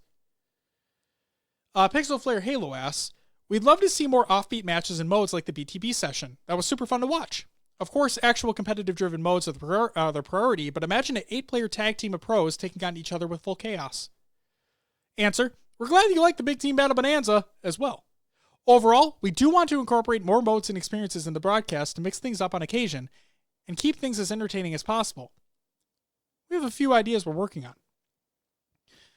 Onset, Saiyan, and Feared Llama all ask, in regards to settings, will pro players be included in discussions before the first event to develop settings that cater to the needs of the competitive community? Saiyan, will changes of settings be more flexible? And then Llama states, how are you going to make sure the settings get changed when pros and community ask for it so we avoid the issues Halo 5 had? Answer. We received quite a few questions about competitive settings. The overall process for how settings will be updated, how we anticipate working with the community on it, etc. At this point in time, we're not ready to share granular details, but this topic is important to the community. It's important to all of us at 343 Industries, and overall, we recognize that this is an area where there's been friction during the HCS and throughout the competitive Halo history as well, so we want to tackle this head on and continue the conversation. We will have ups and downs as we go, but we are committed to doing our best to serve Halo fans and bring in new fans along the way. With our learnings over the course of Halo 5 HCS, the new agility and flexibility afforded by our investment in the Slipspace engine, as well as our flighting process before and after Halo Infinite releases, we are building the framework to ensure players are at the forefront of everything we do and we can iterate over time together. And so to Onset, yes, pro players will be involved before the first event, and this will be especially true through the flighting process. And Saiyan, in terms of timing, yes, the engine will allow us to be more flexible with changes that are needed for the game at certain points during the season. And Feared Llama, the reality of the matter is that not all pros or members of the community have the same opinion on things. There will always be aspects of games that some players will and will not love. That's a whole spectrum of players in between. Ultimately, we want to build a process that gathers player feedback and data as well to keep players engaged and happier overall. Okay, they're listening. They're hopefully going to take it into account. There we go. I really fucking hope that stays true. Finally, thank you. Once again, thank you to everyone involved in making the first 5 years of the HCS as special as they have been. Before the HCS, Halo never had an official developer and publisher operated esports league, and while we're happy with the advancements and amazing experiences we were able to deliver, we see the potential really being unlocked with Halo Infinite. For all the latest on the Halo Championship Series, follow at HCS on Twitter and keep it locked to halo.gg.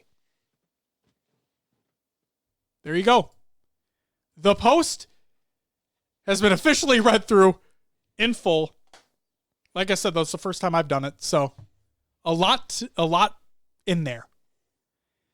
And I'm going to say it finally the last time. All groundwork. Nothing set in stone. Keep your expectations in check. It seems they are headed the right direction, though. It does. I'll just say that. It does. Will, that does it for competitive news. The first news segment is over. It is. For your upcoming tournaments of the week, we have the HPL weekly matches. On Thursday, November 7th, you have Team Zero going up against Jester Plays, and then Los Dinos going up against the Strong Survive. And then on Saturday, November 9th, we have Bed Bath & Beyond going up against Hype and Positivity. And then we have Martial Punishment going up against FTP. And the unfortunate thing, there are no upcoming actual Halo tournaments this week. But there are some big ones coming up towards the end of the month, including DreamHack Atlanta. Will, what did we used to start the show off with? Roster Mania! All right, so we moved this segment pretty far down the list here. It is. And there's a good reason for it. It's because we used to go over Roster Mania at the start of the show. And then we'd recap the teams and the tournaments that these rosters were included in later. I always felt there's a little bit of a disconnect. There is. So now we're going through Roster Mania, and then, spoiler alert, next one's tournament and league recaps. Hey, Will. Yeah. There was a disconnect. There was. No Not longer. Anymore. So let's get into Roster Mania. Let me start butchering some names. It's DreamHack Atlanta qualifier number 4. I should know most of these, but let's start. First up, Tox Gaming with Snakebite, Lethal, Royal 2, and APG. We had Lux Gaming, Goofy, Ryan Noob, Gilkey, and Gabriel. Simplicity was Airy, Shayla, Fantasy, and Straight Sick. We had Infinite, which was commonly Trippy, Boobadooboo, and Tusk. BTH, Falcated, Sabinator, Cloud, and Guntype. Team Rain included Hunter, JJX, Frosty the Truth, Zerka, and Illumite. I always say Elamite. I know that's not right. Dewey Riding Shotgun competed. This was Wanward, Filthy G, Deputy Goober, and Omega. We had RBG Esports. This is Display, Sargoth, Stormy, and Squall-Eye. Chaotic Esports was Jimbo, Snipe Drone, Hollers, and So Snaky. Whoa, that squad's back together? All right. We had 80-20 FXBG. This was Riot Shock, a Kraken, Eli Elite, and Hoaxer. Team Anything included Rami, Shame, Paradigm, and Its Name. We had low tier. This is Phoenix, Cologne, Blitzkrieg, and Xavier. We had Cosby Sweaters. This included Saintly, World Famous, Hosty Shots, and iGalaxy. Next up, Unlimited, Team Unlimited, was Piles, Rowan, Thuggish Killa, and Rob the Turtle. We had Monarch Esports. This was Rob Chokes, Shanova, Just the OG, and Kooky Kooks. You Got the Chocolate included Sicker Than You Average, Amish Acorns, Reliable Saya, and Sayao. Balling Like Kobe included Mellow. Oh, here's the first one. Yup. I'm a Kralijo? We're going to go with Kralijo. It's all up for interpretation. Judge Judah and Divinidos. SOA Nation, Bandemonium, Sobi, MLG, Man V2, and Janitors BR. I Want to Quit Halo included Cran King, Down Eyes, Chaos, and Renike. What the? Okay. I'd want them to quit Halo too. Silent Grind included Daffy, Always Slay, Time, and Benguin. J4P. I don't know if that's supposed to be. Anyway, it included Vulcan, Barricade Sama, Crazy, and Bunnies.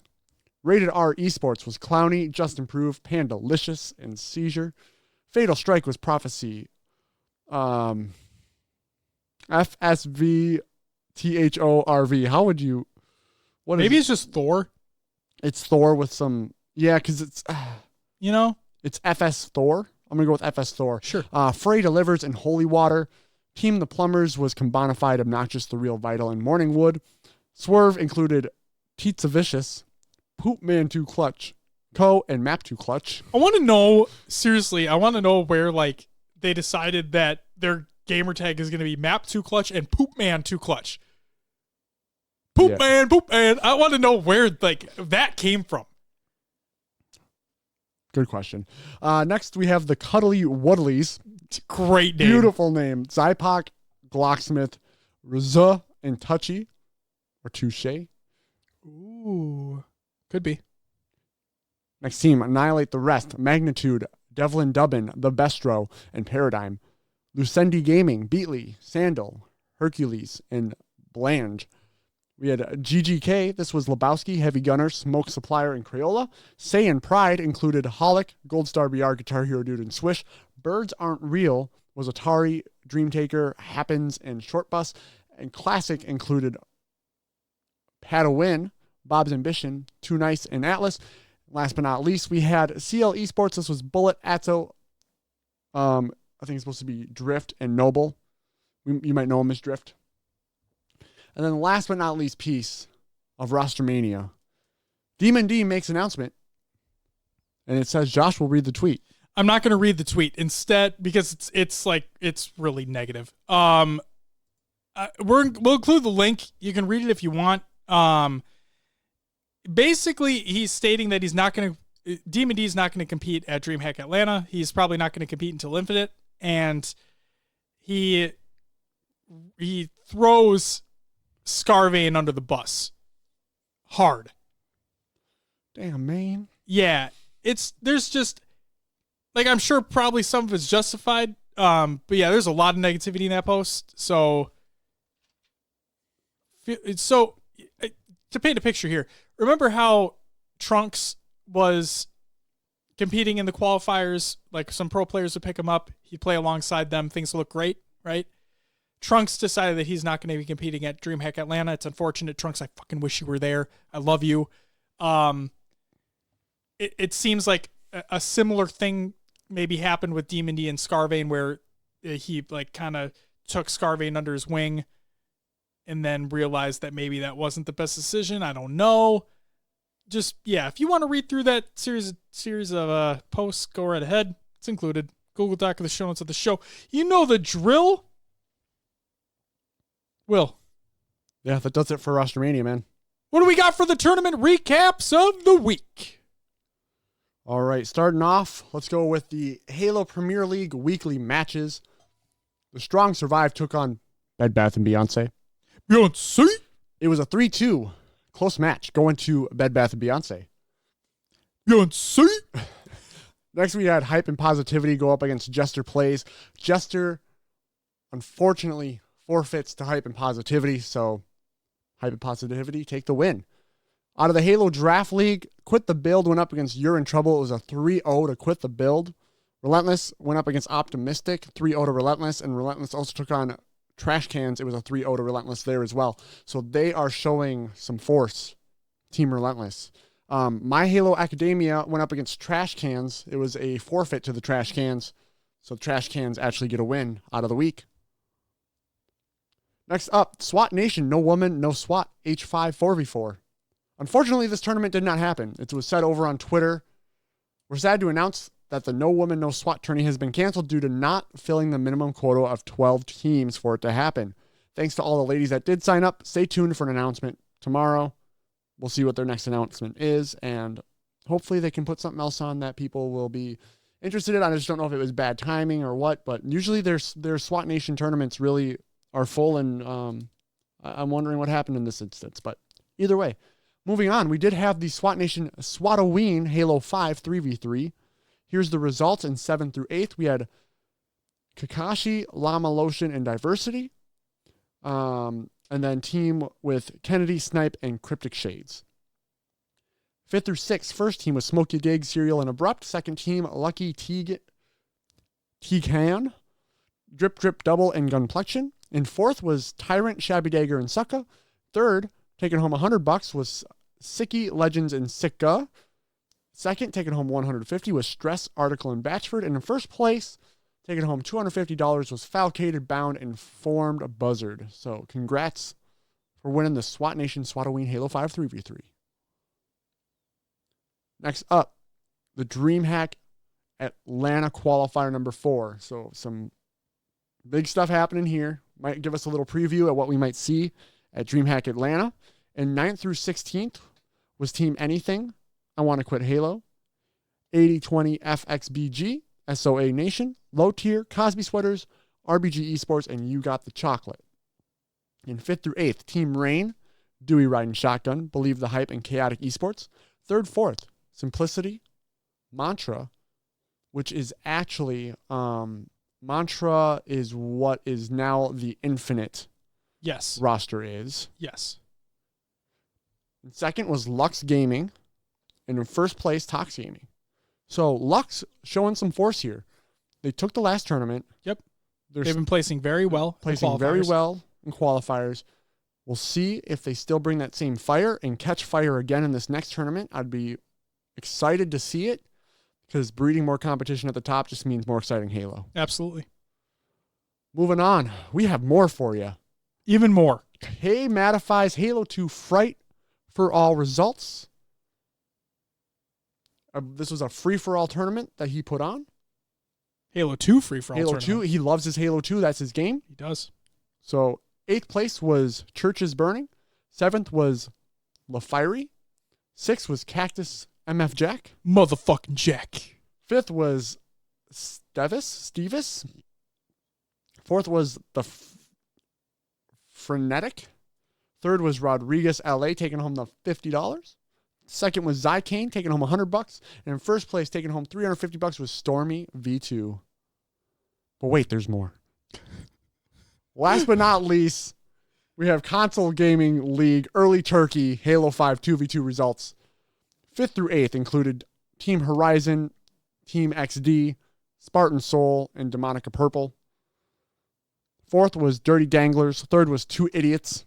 2nd was Martial Punishment. And first place was Team Zero. There is a challenge bracket that we'll include within the Google Doc in the show notes. Can I just say how much I like the name Dirty Danglers? It's pretty good. That's a great name. Dirty Danglers. And the fact it was a 2v2 and Two Idiots took 3rd place was pretty good. I mean, hey, they must not be very idiotic. Hey, but I like the name. I like it. They're throwing kind of shade at themselves, but also proving themselves. So that does it for the league tournament recaps of this week. What do we got next, Josh? Will we have our topic of the show, which is none other than the HCS Pro Talk Community All-Star Bracket, or HPTCASB for short.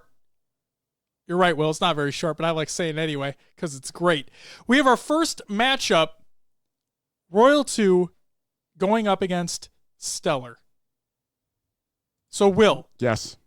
Did we talk about the full bracket last week? I did. I talked about every single matchup that would be happening for the first. Perfect. So, the bracket link. So, we're recording this on a Tuesday night. Will, you're going to probably edit and send it over. I'll get it published tonight, I imagine, right? Yeah? Yeah. Yeah. Which means the bracket will go out tomorrow. So, stay tuned for that. Where you can fill out your bracket, send it in to us, and then get entered in for the competition. But we have a first matchup tonight. Royal 2 going up against Stellar. Will, we did a little bit of research here. Oh, do you have your notes? I'm getting them. Just go ahead with what you got. I got to pull my stuff up. All right. Well, I got to pull my stuff up too. So while Will gets his stuff ready to go, I'm also going to get my stuff ready to go here. So give me a second. We're going to go over to this spot. Going to go to my document. All right, here we go. I was apparently not as prepared as I thought I was. Uh-oh. So let's just go. Okay, so first matchup, right, in any bracket, you have realistically probably your lowest seed going up against your highest seed. Okay? So I imagine I know where this is going to end up, and I know who's going to move on. but for the sake of competition, for the research that I didn't even look at stats.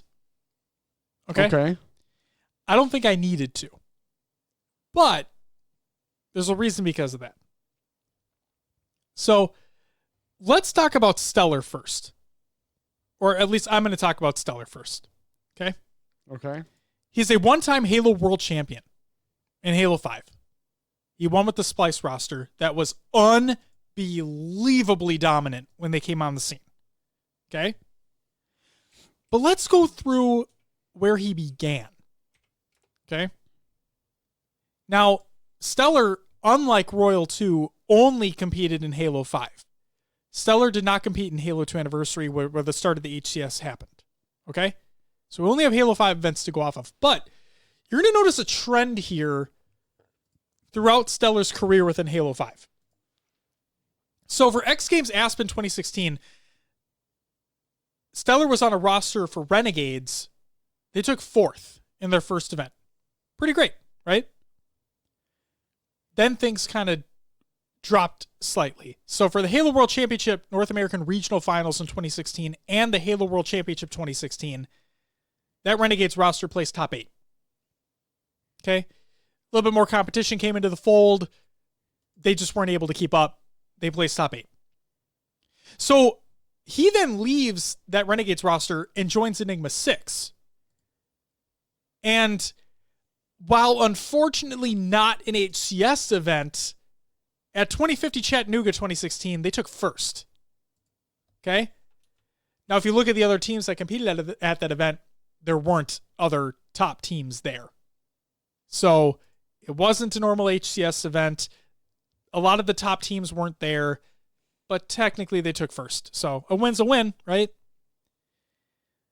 Then they got back to reality a little bit, but instead, Stellur actually went to EG. Okay? And at UGC St. Louis 2016 took 3rd with that EG roster. Stayed with EG, HCS Las Vegas 2016, 5th, 6th. All right? But then things took a turn. Stellur leaves EG, joins Liquid. All right? Things start to take a turn for the better for Stellur. At UGC St. Louis 2017, HCS Las Vegas 2017, that Liquid roster took 2nd. In the Halo World Championship 2017, they took 3rd. UMG Daytona, 3rd. DreamHack Atlanta, 4th. DreamHack Denver, 2nd. Then that Splice roster was formed. MLG Orlando 2018, 1st. MLG Columbus 2018, 1st. Where Stellur was medically ill the entire weekend, but was still able to help his team win. And finally, the 2018 Halo World Championship where Splice took 1st. Every major event in the 2018 season for HCS, it was that Splice roster. And if you've been paying attention, every team that Stellur has joined has progressively gotten better and then started winning. Now, I'm a firm believer that it's not one person that makes a team, okay? But when you have that piece that you were missing, like when let's say, so a football team is basically ran off your quarterback, right? You need to have your whole backbone is your quarterback, right? When you have John Elway, you're there, you're set, right? When you have Montana, you're set. Okay? When you have Kirk Cousins, you're not set. Right? You're just not. Maybe Stellur was that player. When he went, every time he would go to a different team, that team would place continually better. And when he got to that Splice roster, they just won. Now, we all know how good Renegade is. We all know how good Shotzi is. Okay? They came onto the scene like no other. But Stellur, this is going to sound really cheesy, but he was Stellur at the end of his Halo 5 career. Started off rocky when the game released, but as things continued, as he went to different rosters, those rosters got better, I think because of him. And then when that Splice roster was formed, it was insane. There was no stopping them. Nothing could stop them. That Splice roster was like that CLG Optic roster that started their dominance in Halo 5, right? Splice ended it. There was no other team in existence during Halo 5's tenure that could stop that CLG Optic squad. No one. No one even came close. And when somebody tried to come close, they would have to go to a best of 14, 2 best of 7s, game 14 technically, in order to try to beat them. But when Splice came on, Splice was the only team that could beat Tox in a first best of 7. They were the only team that could sweep them. Because guess what? They did. I think Stellur was the player that made that happen. Will, what are your thoughts on Stellur?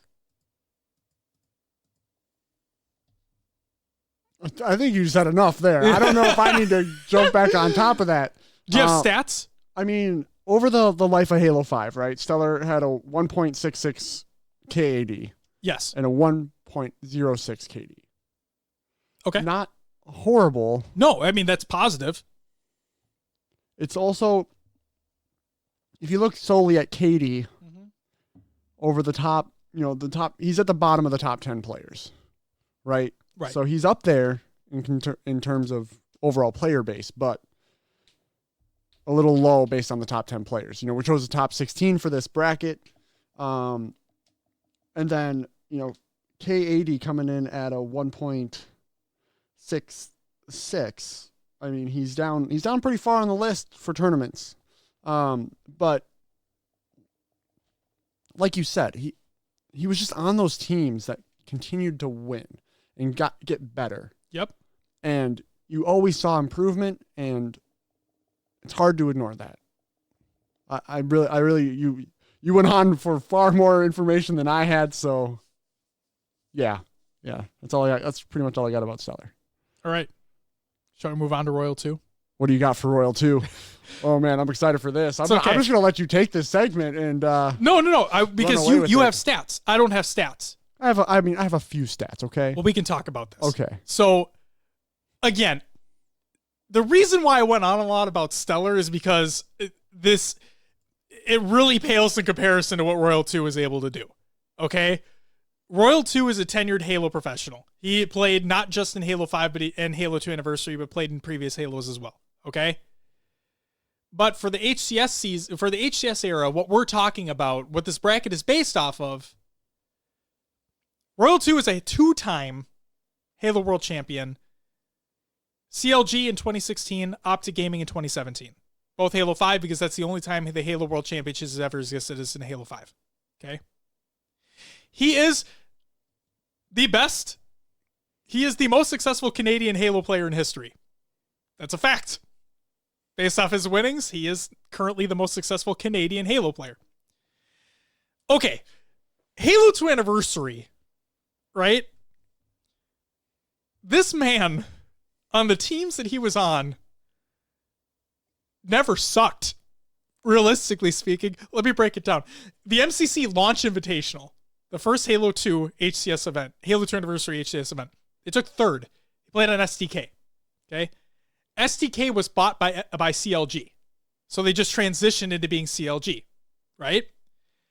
Iron Gaming Columbus 2014, first. UGC St. Louis 2015, second. Gamers for Giving 2015, second.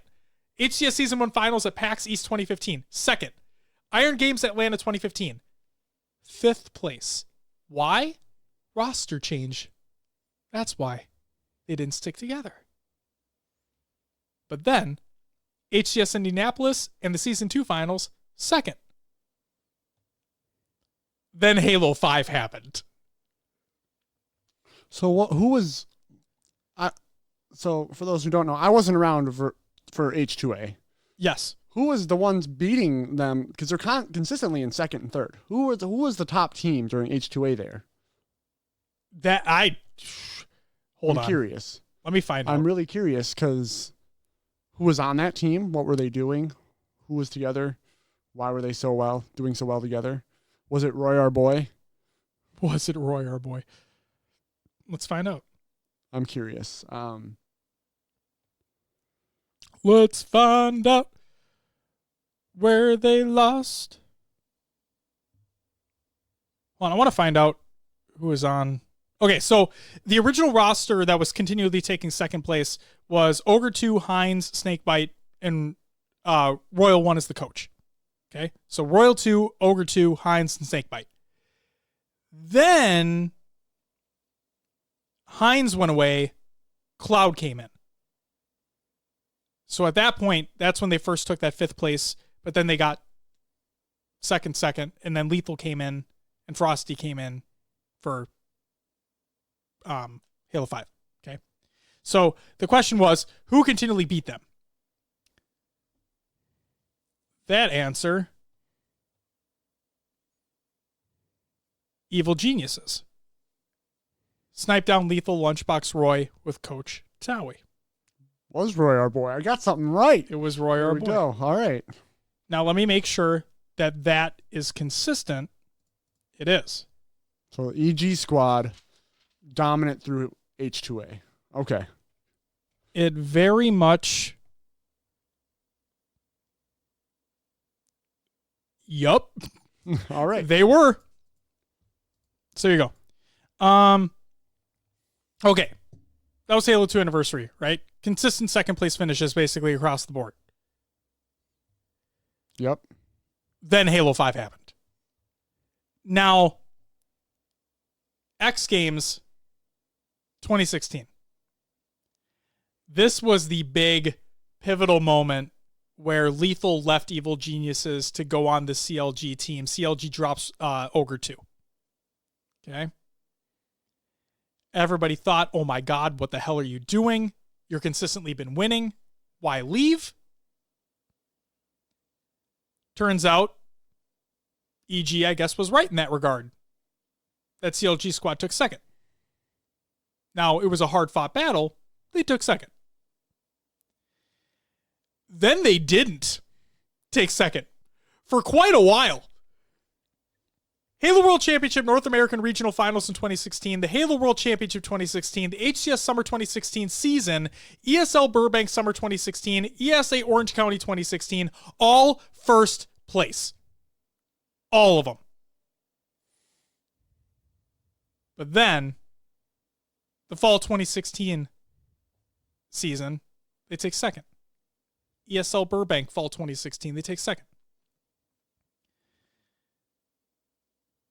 I mean, second, but it's nothing to scoff at.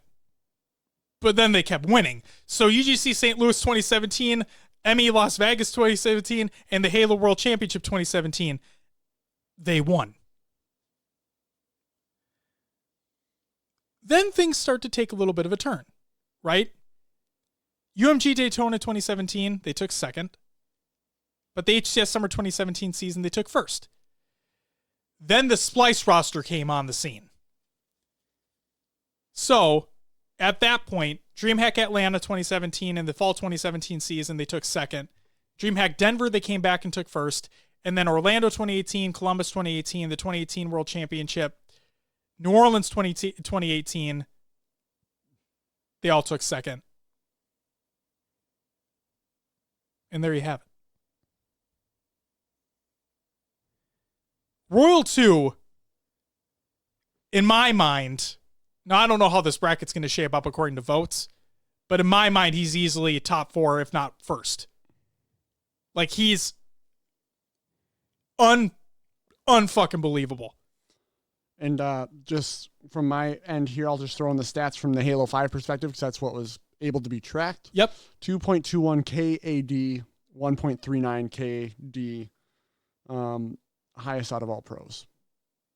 highest out of all pros in just Halo 5. Yeah, I mean, even though that EG squad was dominant in H2A, second places throughout, still pretty damn good. Exactly. And when that CLG roster formed, when they picked up Frosty, they were on fire. Lights out. The question then was, who can beat these guys? Their work ethic, the time they put into the game was unmatched, unrivaled, and they had it locked down. And I remember before we even started this show, when Halo 5 competitive was first starting up, and I didn't like them at all. I thought they were full of themselves. Like, I didn't like them. Then I come to find out that no, it's just they're not being quiet because they're full of themselves. They're being quiet because it's their job. Like they're fully committed to taking first place, to winning any means necessary. They were focused. It was just the laser focus. They were. And it did come off as that arrogant, like we're better than everyone at first. But that's you just didn't know what was going on. Exactly. Then I looked into it more and I'm like, oh my, no, these guys are the New England Patriots. They do their job. Simple as that. They found their, I'm not even going to say missing link, but they found exactly what they needed with Frosty. They needed that new blood with the new game, right? They found this up-and-coming kid out of nowhere. This kid makes a name for himself, and they go on a historic Halo Esports tear, the likes of which hasn't been seen since your Instincts, your Final Bosses. They are unequivocally, undeniably one of, if not the best Halo rosters, period. And that roster wouldn't have been the same without Royal 2. The stats say it, plain and simple. Now, the KDA being over a 2, that's insane. Now, he had great teammates as support, but the fact of the matter is he stayed alive. He helped his teammates out with shots. Over a 2 KDA is insane in a professional level. And the fact that that was consistent, and that's what he ended his Halo 5 career with, yeah. In my opinion, he is arguably the best player that we have on this bracket. There's a reason why he's seated as number 1. So, that's what I got to say. We'll see how the votes shake out. We're leaving it up to you. Go vote in the poll that Josh will be posting on our Twitter. Yes. Please let us know who you want to win the matchup. It's going to be exciting to run through these every week. And I think once we get through the first week, matchups are going to start getting real interesting. They are. And we're going to see how everyone stacks up. I would appreciate it if it wasn't completely a popularity contest. If people took some thought, but it's the Twitterverse. Whatever's gonna happen is gonna happen realistically. Did you see the most recent, like the tie that happened? Yes. And did you see what the response was? Roy, he bowed out. Yep, rightfully so. Now, I do commend him for doing this. Oh yeah, I think it was the nice and smart thing to do. Took the high road. And I'm going to say this. Frosty in the HCS era is undeniably a better player than Roy in the HCS era. Plain and simple. There's no denying it. You can look everywhere. Frosty is simply better. So, but let me just throw this. Yep. If you take H2A, Roy was number 1 throughout H2A on that squad. He was. But absolutely. So then this comes back, the whole argument is how do you debate one game versus another when they're so different? Right. So I feel like it's one of those things where like you could realistically argue either player just based off of what game they're playing. Right. but predominantly over the last 5 years, we saw more of Halo 5 than we did H2A. Right. And not only that, but you see Royal 2 was a consistent threat throughout the entirety of both. Right? H2A and Halo 5. Mm-hmm. Roy was realistically only a threat in H2A. As soon as Halo 5 came out... Are you talking... Because it was a tie between Roy and Lethal, right? No, Roy and Frosty. Roy and Frosty, sorry. Yep. Yes. Yeah, so when Halo 5 came on at that point, Roy was consistently tapering off until he left. Right. But when Frosty was just only getting better. Was Frosty around during H2A? I guess I don't know. No. So that's another thing. 2 different games, 2 different players. Right. I don't believe Frosty was around in H2A. I don't think he was. But it's just... Yeah, that I can definitely see the argument for that. But I'm just... Overall, because you're right, we saw Halo 5 more. There are more Halo 5 events than H2A. I think overall Frosty's just more dominant player. Yeah. Sure. All right. So that brings us next week. We're going to go to our other side of the bracket where it's going to be Shotsy up against Saiyan. Ooh, okay. So this is going to be a good one. 2 new ones. 2 newbies coming at it. This will be good. It'll be a good one. I'll come more prepared because Josh had, there was emotion behind that. Yeah, I'm excited. I remember these events that I watched, and yeah. I'm very excited. This is good shit. All right. It's really good. Will. That does it for our topic, right? That does it for the topic, which means it's time for... Yes, Josh. Well, I'm waiting for you to write. Yeah, there you go. It's time for the regular news. First and foremost, Halopedia is 15 years old. This is by Halopedia on halopedia.org. Just a few quick topics I want to talk about. First and foremost, they talk about the merger with Halo Nation. They talk about the Halopedia website archives, which is huge. And they also talk about Onyx, a new skin for Halopedia. Check out everything in the article that's included within the Google Doc of the show notes of the show. You can read all of it. It's all there. Next up, the latest MCC PC flight is now live. Invites have already gone out. It's been going on for over a week. The duration is from October 29th to November 5th, which is today. But there's an update that happened today. This has been extended for at least another week. So if you're in the Insider program and you got accepted into the flight for PC for Reach, you have it for at least another week. Congratulations.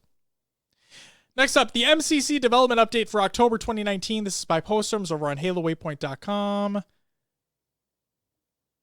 Big information. I'm not going to talk about settings and all that stuff. I'll dwindle that down. But a few very key pieces of information that were in this article, I want to touch on them. First up, MCC PC crossplay and cross progression. When Halo Reach comes out and is available on the Xbox One, Steam, and the Windows 10 store, crossplay will be available for multiplayer between the Steam and Windows 10 store versions of the game. At launch, we will not support Xbox and PC crossplay. But as we've said previously, this is something the team will monitor and evaluate over time. If you own on both the Xbox One and PC versions, however, you'll be able to load up on either, and your campaign progress will be unlocked appropriately on each platform as progress is made. Please note that mid-mission saves will not transfer between PC and console builds as they are not compatible. To me, that is very unfortunate. It was expected because they hinted at this before, but I'm very, very disheartened that it's not going to be there at launch. I was thinking with the amount of progress that they've been making that there'd be something that they would do at launch. Now, they said they'll be working on it, looking at it, but it is still unfortunate to see because my hope was going to be that I would realistically just be able to get rid of my Xbox One. But it's okay. Halo Reach matchmaking. Here's the latest snapshot of the current matchmaking offerings the team is planning for Halo Reach's launch. There's a lot of them. You can read through them within the article. Again, there's a lot. Check them all out. They talk about competitive, firefight, social, all of it. And then Please note that those matchmaking settings are subject to change between now and the launch, and of course, the team will be actively monitoring game data and listening to player feedback for ongoing post-launch adjustments and additions. We have received feedback from Flighting in relation to the damage models for Melee and the Halo Reach Team Hardcore settings, and we've resolved this inconsistency. Specifically, in the Flight build, it took 4 shots in a Melee to defeat an opponent compared to the Legacy, where it was 3 shots and then Melee. This issue has been investigated, and I'm told a fix has been made to the settings based on your feedback, so thank you for bringing it to our attention. Customization and progression. When Halo Reach joins MCC, several new key features will go live for the entire game. One of these new features is an all-new progression system that will keep track of and allow you to level up a global rank across all titles available in MCC. For PC, you will only have Halo Reach to start, but for those playing on the Xbox, all multiplayer matchmaking in the collection will give you experience points to level up. For the first season, you will earn points to unlock content for character customization in Halo Reach. Customization is something the team really strives for in MCC to deliver a true spiritual successor of Halo Reach. We do not have a final list available for the armor pieces you will be able to use, but in terms of parts of both Spartan and Elite customization, it will mirror what is available in the original Halo Reach on Xbox 360. This means that Spartans will be customizable to very specific slots of your armors, while Elite customization will be at a set level like the original title. Below are the Spartan customization slots: helmet, left shoulder, chest, wrist, utility, visor color, knee guards, and armor effect. New settings and updates to options. In the article, they detail PC-specific settings, accessibility settings, so you can read the article for the full list. Recommend you do so. All right, the big one here. Reach minimum spec for PC. Halo Reach for MCC has been played on many configurations and types of PCs ranging from bleeding edge to near potatoes. Our goal has been to optimize it to run on the lowest possible specs, and we believe we have reached our intended goal. With the help of the Halo Insider program, we have received feedback and monitored how the title has played on a wide range of systems, and below are the currently recommended minimum specifications for the Steam version of Reach on PC. We are in the process of testing more options with integrated graphics, but are not ready to share that information quite yet. The specs will be slightly different for the Windows Store version as well, and will be shared at a later time. So, without further ado, min spec for AMD, you'll need a Phenom 2 and HD graphics 6950. 8 gigs of RAM, you'll get around 51 to 55 FPS. Min spec on NVIDIA, you need an Intel i355, okay, an NVIDIA GTS 450, way old, 8 gigs of RAM, you'll get about 52 to 54 FPS according to them. For a minimum 1080p spec, you'll need an AMD FX 4100, AMD Radeon R7 360 for a graphics card, again 8 gigs of RAM, get about 60 FPS. And then for minimum 1080p spec for NVIDIA, you need an i7 870, a GTX 560 Ti, oh boy, 8 gigs of RAM, get about 60 FPS. Now here's what's fucking bonkers. Min spec 4K for AMD. You'll need an FX 6350, AMD Radeon 480. Again, old, 8 gigs of RAM, and you'll get 60 FPS. For NVIDIA for 4K min spec, you'll need an Intel i5 3450, an NVIDIA GTX 770. Guys, we're on the 20 series right now. The 770, years old. I think we're talking like 7 years? Something like that. Maybe 6, because what, we're at 7, 8, 9, 10 like 2 years ago, 3 years ago, right? Yep. And now 20s. I mean, so that's, if you're going single years, that's just 5 years, but it was more than that. Right. So we're talking old stuff. Yep. Again, 8 gigs of RAM, and you'll get 60 FPS. All right, then. That's amazing. All right. Bring it on. That's, oh my God, I love it. All right. Will, that's it for the regular news. and means it's time for Will's Adventures within the Haloverse. That's right. We didn't get rid of it. It's still here. And other games too. Oh, yeah. The other games. Can't forget those. What'd you play this week, Will? Played some Modern Warfare. It went well at times. It didn't go well at times. Yeah, man. But I'm overall still enjoying it. Same. The shader installation thing, they gotta fix that. Come on, what's happening here? Happened to Why? me too. Why do I have to do this? It's more than it's been like 4 times for me. That's at this ridiculous. point. You log into the game and it's like installing shaders. Please wait. I'm like, damn it, why? I don't understand. And then tried to play some Halo 5. We tried to play some Halo 5. We did try. I must have been having internet issues or something was going on, but I lagged out within the first few minutes of every map we've loaded into. Yeah, we tried playing 2 games. 2 games. And now I was like, I'm done. I'm not going to just keep lagging out like this. Yeah, it wasn't fun at all. It was stupid, Mm-hmm. Realistically. And I don't know what caused it because realistically, we were just on Call of Duty on the PC. Yeah. Everything was fine. There was no lagging issues. No, you did drop out, remember? Did I? Yeah, you complained about it. You said you had an issue with the going into windowed mode and then coming back. That wasn't with lagging out of the game. That was just the game being stupid. The game being that had nothing to do with the internet. That was just Got it. My PC freaking out for a second. But yeah, it was Vicky was watching a stream on her phone. Everything was fine. I had like good latency in Modern Warfare, and you'd think the PC would pull more than from the box would. So PC was basically only being used for a Discord call at that point. Right. And the Xbox was on, and for some reason just kept lagging out. And then I was also having issues like in the menu with it being really slow. I know you have to be connected to Xbox Live to get into Halo 5, right? So I'm wondering if I don't know if it was just my internet, my connection to Xbox Live servers. I don't know what it was, but it was just horrendous.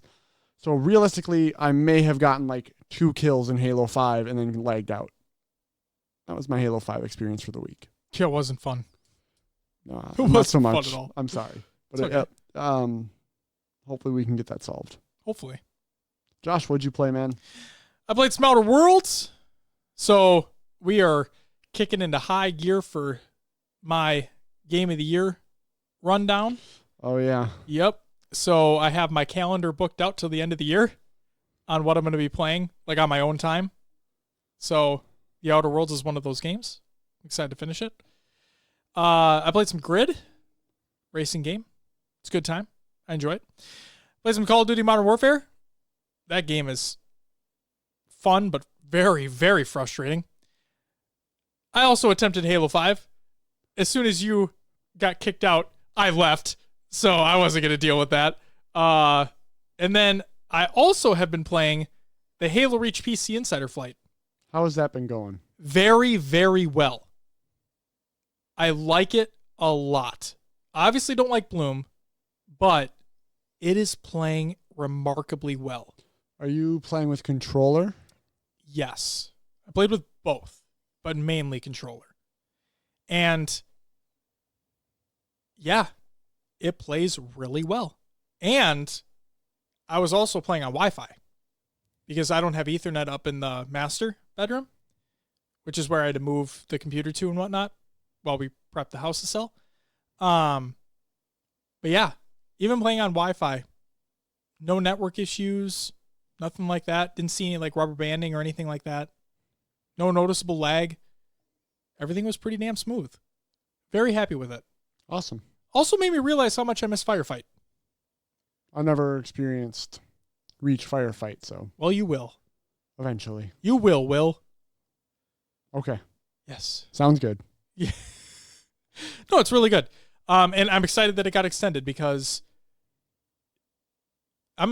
you need to stop over and give it a shot too. Sure. Yeah. Need to get you on the sticks or on the keys. Yeah, you know what I mean? I got Yeah, you. you got it. No, it's a good time. I'm excited. I'm very happy that they extended it because I haven't had enough time to really dive into it. You know, work life, all that shit. So I'm excited to continue playing it. That's all I got. Will. Yeah. It's time for some shoutouts. Happy 15th birthday to Halopedia. Already talked about it before. I'm going to say it again. You guys are fantastic. Keep up the great work. Keep doing what you're doing. Here's to another 15 years. And finally, shout out to Dragonite for being an amazing person. So Dragonite put out a tweet. I want to say this. Well, folks, it's official. I'll be working on the DreamHack Atlanta Halo Pit. So come say hi to your friendly neighborhood Dragonite. For those who don't know this man, he also worked the Halo Pit at Halo Outpost Discovery. It's where we met him face to face. He is seriously one of the nicest people I've ever had the pleasure of meeting in my entire life. I'm not just talking about in Halo. I'm talking about in life, period. So positive, too. He really, really is. So if you are at DreamHack Atlanta, please make it a priority to go say hi to him. Tell him Will and Josh sent you. Yeah. From HCS Pro Talk. We plan on having him on the show, as a matter of fact, to talk about Outpost and so on and so forth. And actually, I think it'd be great to have him on because he could talk about Atlanta, too. Working the pit in both scenarios. Seeing the similarities, the differences, what it takes to do that. All that stuff. I think it'd be great. Well, that's it for the shout-outs. Time for some community creations. First and foremost, Meme Saturday. Still wish it was Monday, but it's not. Move it back, please. Please? It sounded way better. It's memes on Reddit. You know the drill. Check out the link. Isn't like Reddit 99% memes at this point?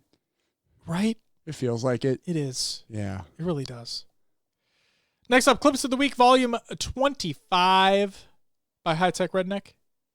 YouTube. Check it out. It's great stuff. Then we have Pixel Flare Studios Halo renders. This is by Pixel Flare. They are phenomenal. Will, if you click on that Twitter thread and you look at those, your mind will be blown just as much as mine was. At least I think they will be. Remember when we talked about his ODST render? Yeah. Like, how awesome was that, right? Pretty good stuff here, man. It's so good. So good. So good. Okay. I'm tired, man. You know? Hey, yeah, you got to do what you got to do. And you know what else I'm going to do? What's that? I'm going to say this. Because we're recording at a different time than we normally do, another community creation, Clips of the Week number 26 by High Tech Redneck is out right now, which means I'm going to include it in the Google Doc of the show notes of the show. So check that out too. All the clips of the weeks is great. Is great. That's what I got to say. All right, man. Hey, Will. Yeah. Made it to the end of the show. New format. Breathing fresh air into the show. It was a long one this week. Yeah, it was. It was. But we warned people ahead of time. Yeah. That post came in. Expectations are set. The future's looking bright for Halo Esports. I can't wait, man. Really hope that roadmap, the 12-monther. Super excited. Will, before the sun sets on another episode, do me a favor. Yeah. Plug the show. You can find us on your favorite podcast services. Just search for HCS Pro Talk. Where? We're on Apple Podcast, iTunes, Google Play, Podbean, Stitcher, Spotify, and others as well. Like Pocket Cast. Yeah, that's your favorite. Oh, yeah. If you like the show, if you don't like the show, leave us a review at least so we know what we're doing, wrong or good, and let others know about the show. You can find us on Discord. Join the community discussion, where a lot of discussion has been taking place about that article. Yes, it has. Yes. Links will be provided within the Google Doc of the show notes. You also can find it, I believe, on our Twitter. You can. Will? You can join our Xbox Club or Spartan Company. Search for HCS Pro Talk on your Xbox. Don't know why you would, but it's there. Hey, you never know. You also can find us, like I just mentioned, on Twitter, Instagram, Facebook, YouTube, Mixer, Twitch, and Esportspedia. Search for HCS Pro Talk on your favorite platform. Hell yeah. I'm excited for, we haven't done a lot on these platforms yet, but just stay tuned for some Mixer and Twitch stuff, huh? It's in the pipeline, right? I am so excited to have a video show. Will, I'm not kidding. Do you want to know something stupid? Oh no, what? I'm not kidding when I say this. In my head, I constantly am replaying like a hype slash promotional video in my head of the video show that we're gonna have. Like, I have this idea. I'm telling you, man, I've had this idea for so long, and to be so close to finally bringing it to fruition, I'm so excited. So excited. Josh. Will you tell the nice people out there what we have on the next episode? Well, hopefully they're nice. Because if they're naughty, they ain't getting presents from Santa. Oh, no. No, but seriously, on the next episode of HCS Pro Talk, Will, it's episode 100. It is. It is our 100th episode of this show. Can you believe that? Crazy, man. Oh, my God. Which means, oh, wow, Will. What's that? After that, we're 4 episodes away from our 2-year anniversary. Well, not necessarily, because we had interview shows in between. That's true. I'm gonna pull the official first release date and figure that out. Sounds good to me. Actually, I can probably do it on my phone real quick. Go ahead and keep talking, Josh. All right. While we inevitably stall like we always do, on the next episode, we're going to talk about our second matchup of the HCS Pro Talk Community All-Star Bracket, or HPTCASB for short. You already heard what the matchup's going to be, but Will, I'm going to just relay what it was again. It's going to be Shotsy going up against Saiyan. Stay tuned for that matchup. Stay tuned for the link for the poll on who you think should move on between Royal 2 and Stellar in our bracket. Stay tuned for the tweet in regards to the bracket itself. We're going to be posting it everywhere. Make sure you fill out your bracket once it gets posted. Send it in to us. Be entered into the bracket competition where you could win an HCS Pro Talk backpack and shirt. Because how amazing would that be? Pretty goddamn amazing, I can tell you that much. Will, have I stalled long enough? Have you found the date? So, no. It was in January, wasn't it? Well, I was just looking on Apple Podcasts. Yeah. And it goes by date, and it starts counting down, and then it gets down to our 23rd episode. Then it starts going back up. So I need to look somewhere else here. But nonetheless, it was a January, February start, middle of winter. It was cold. I got it. You found it? January 3rd. January 3rd. So it's, beginning of the new year. January 3rd, 2018. We're close. Yeah, we are. 7 episodes away. Right. Not that far off from the 4. Awesome. Stay tuned for that. I don't know what the hell we're going to do. Probably stop this. No, we're just done. The roadmap gets released. And we're like, well, this was fun. Anyway. We're not going anywhere. No, we have a video show to do. Lots of Halo to come. We do. It is, a lot. Stumbling over my words at this point. It's late. It's 10:37 p.m. Central Time right now. Let's get this done with, man. So why? You don't want to stall any longer? You don't want to make this a 3-hour long episode, Will? I'm good, man. I'm really good. All right. Ladies and gentlemen, that's going to do it for episode 99 of HCS Pro Talk. I want to thank you very much for listening. Thank you for letting us go through the entire future of HCS post We appreciate it. We hope you enjoyed. And, Will, I have another idea for what we should do next episode. Okay. It's, let's go through some of the comments for what people's reactions are to the post itself. Tashi's looking for that feedback. He even put out a tweet. He's asking for feedback. Let's go through what some of that feedback is. Positive, negative, whatever it may be. We can dive in a little bit deeper on it as well. Cool? Cool. Awesome. Ladies and gentlemen, that's going to do it for us. We'll catch you next week. We're going to talk about some more competitive Halo. But until then, bye-bye!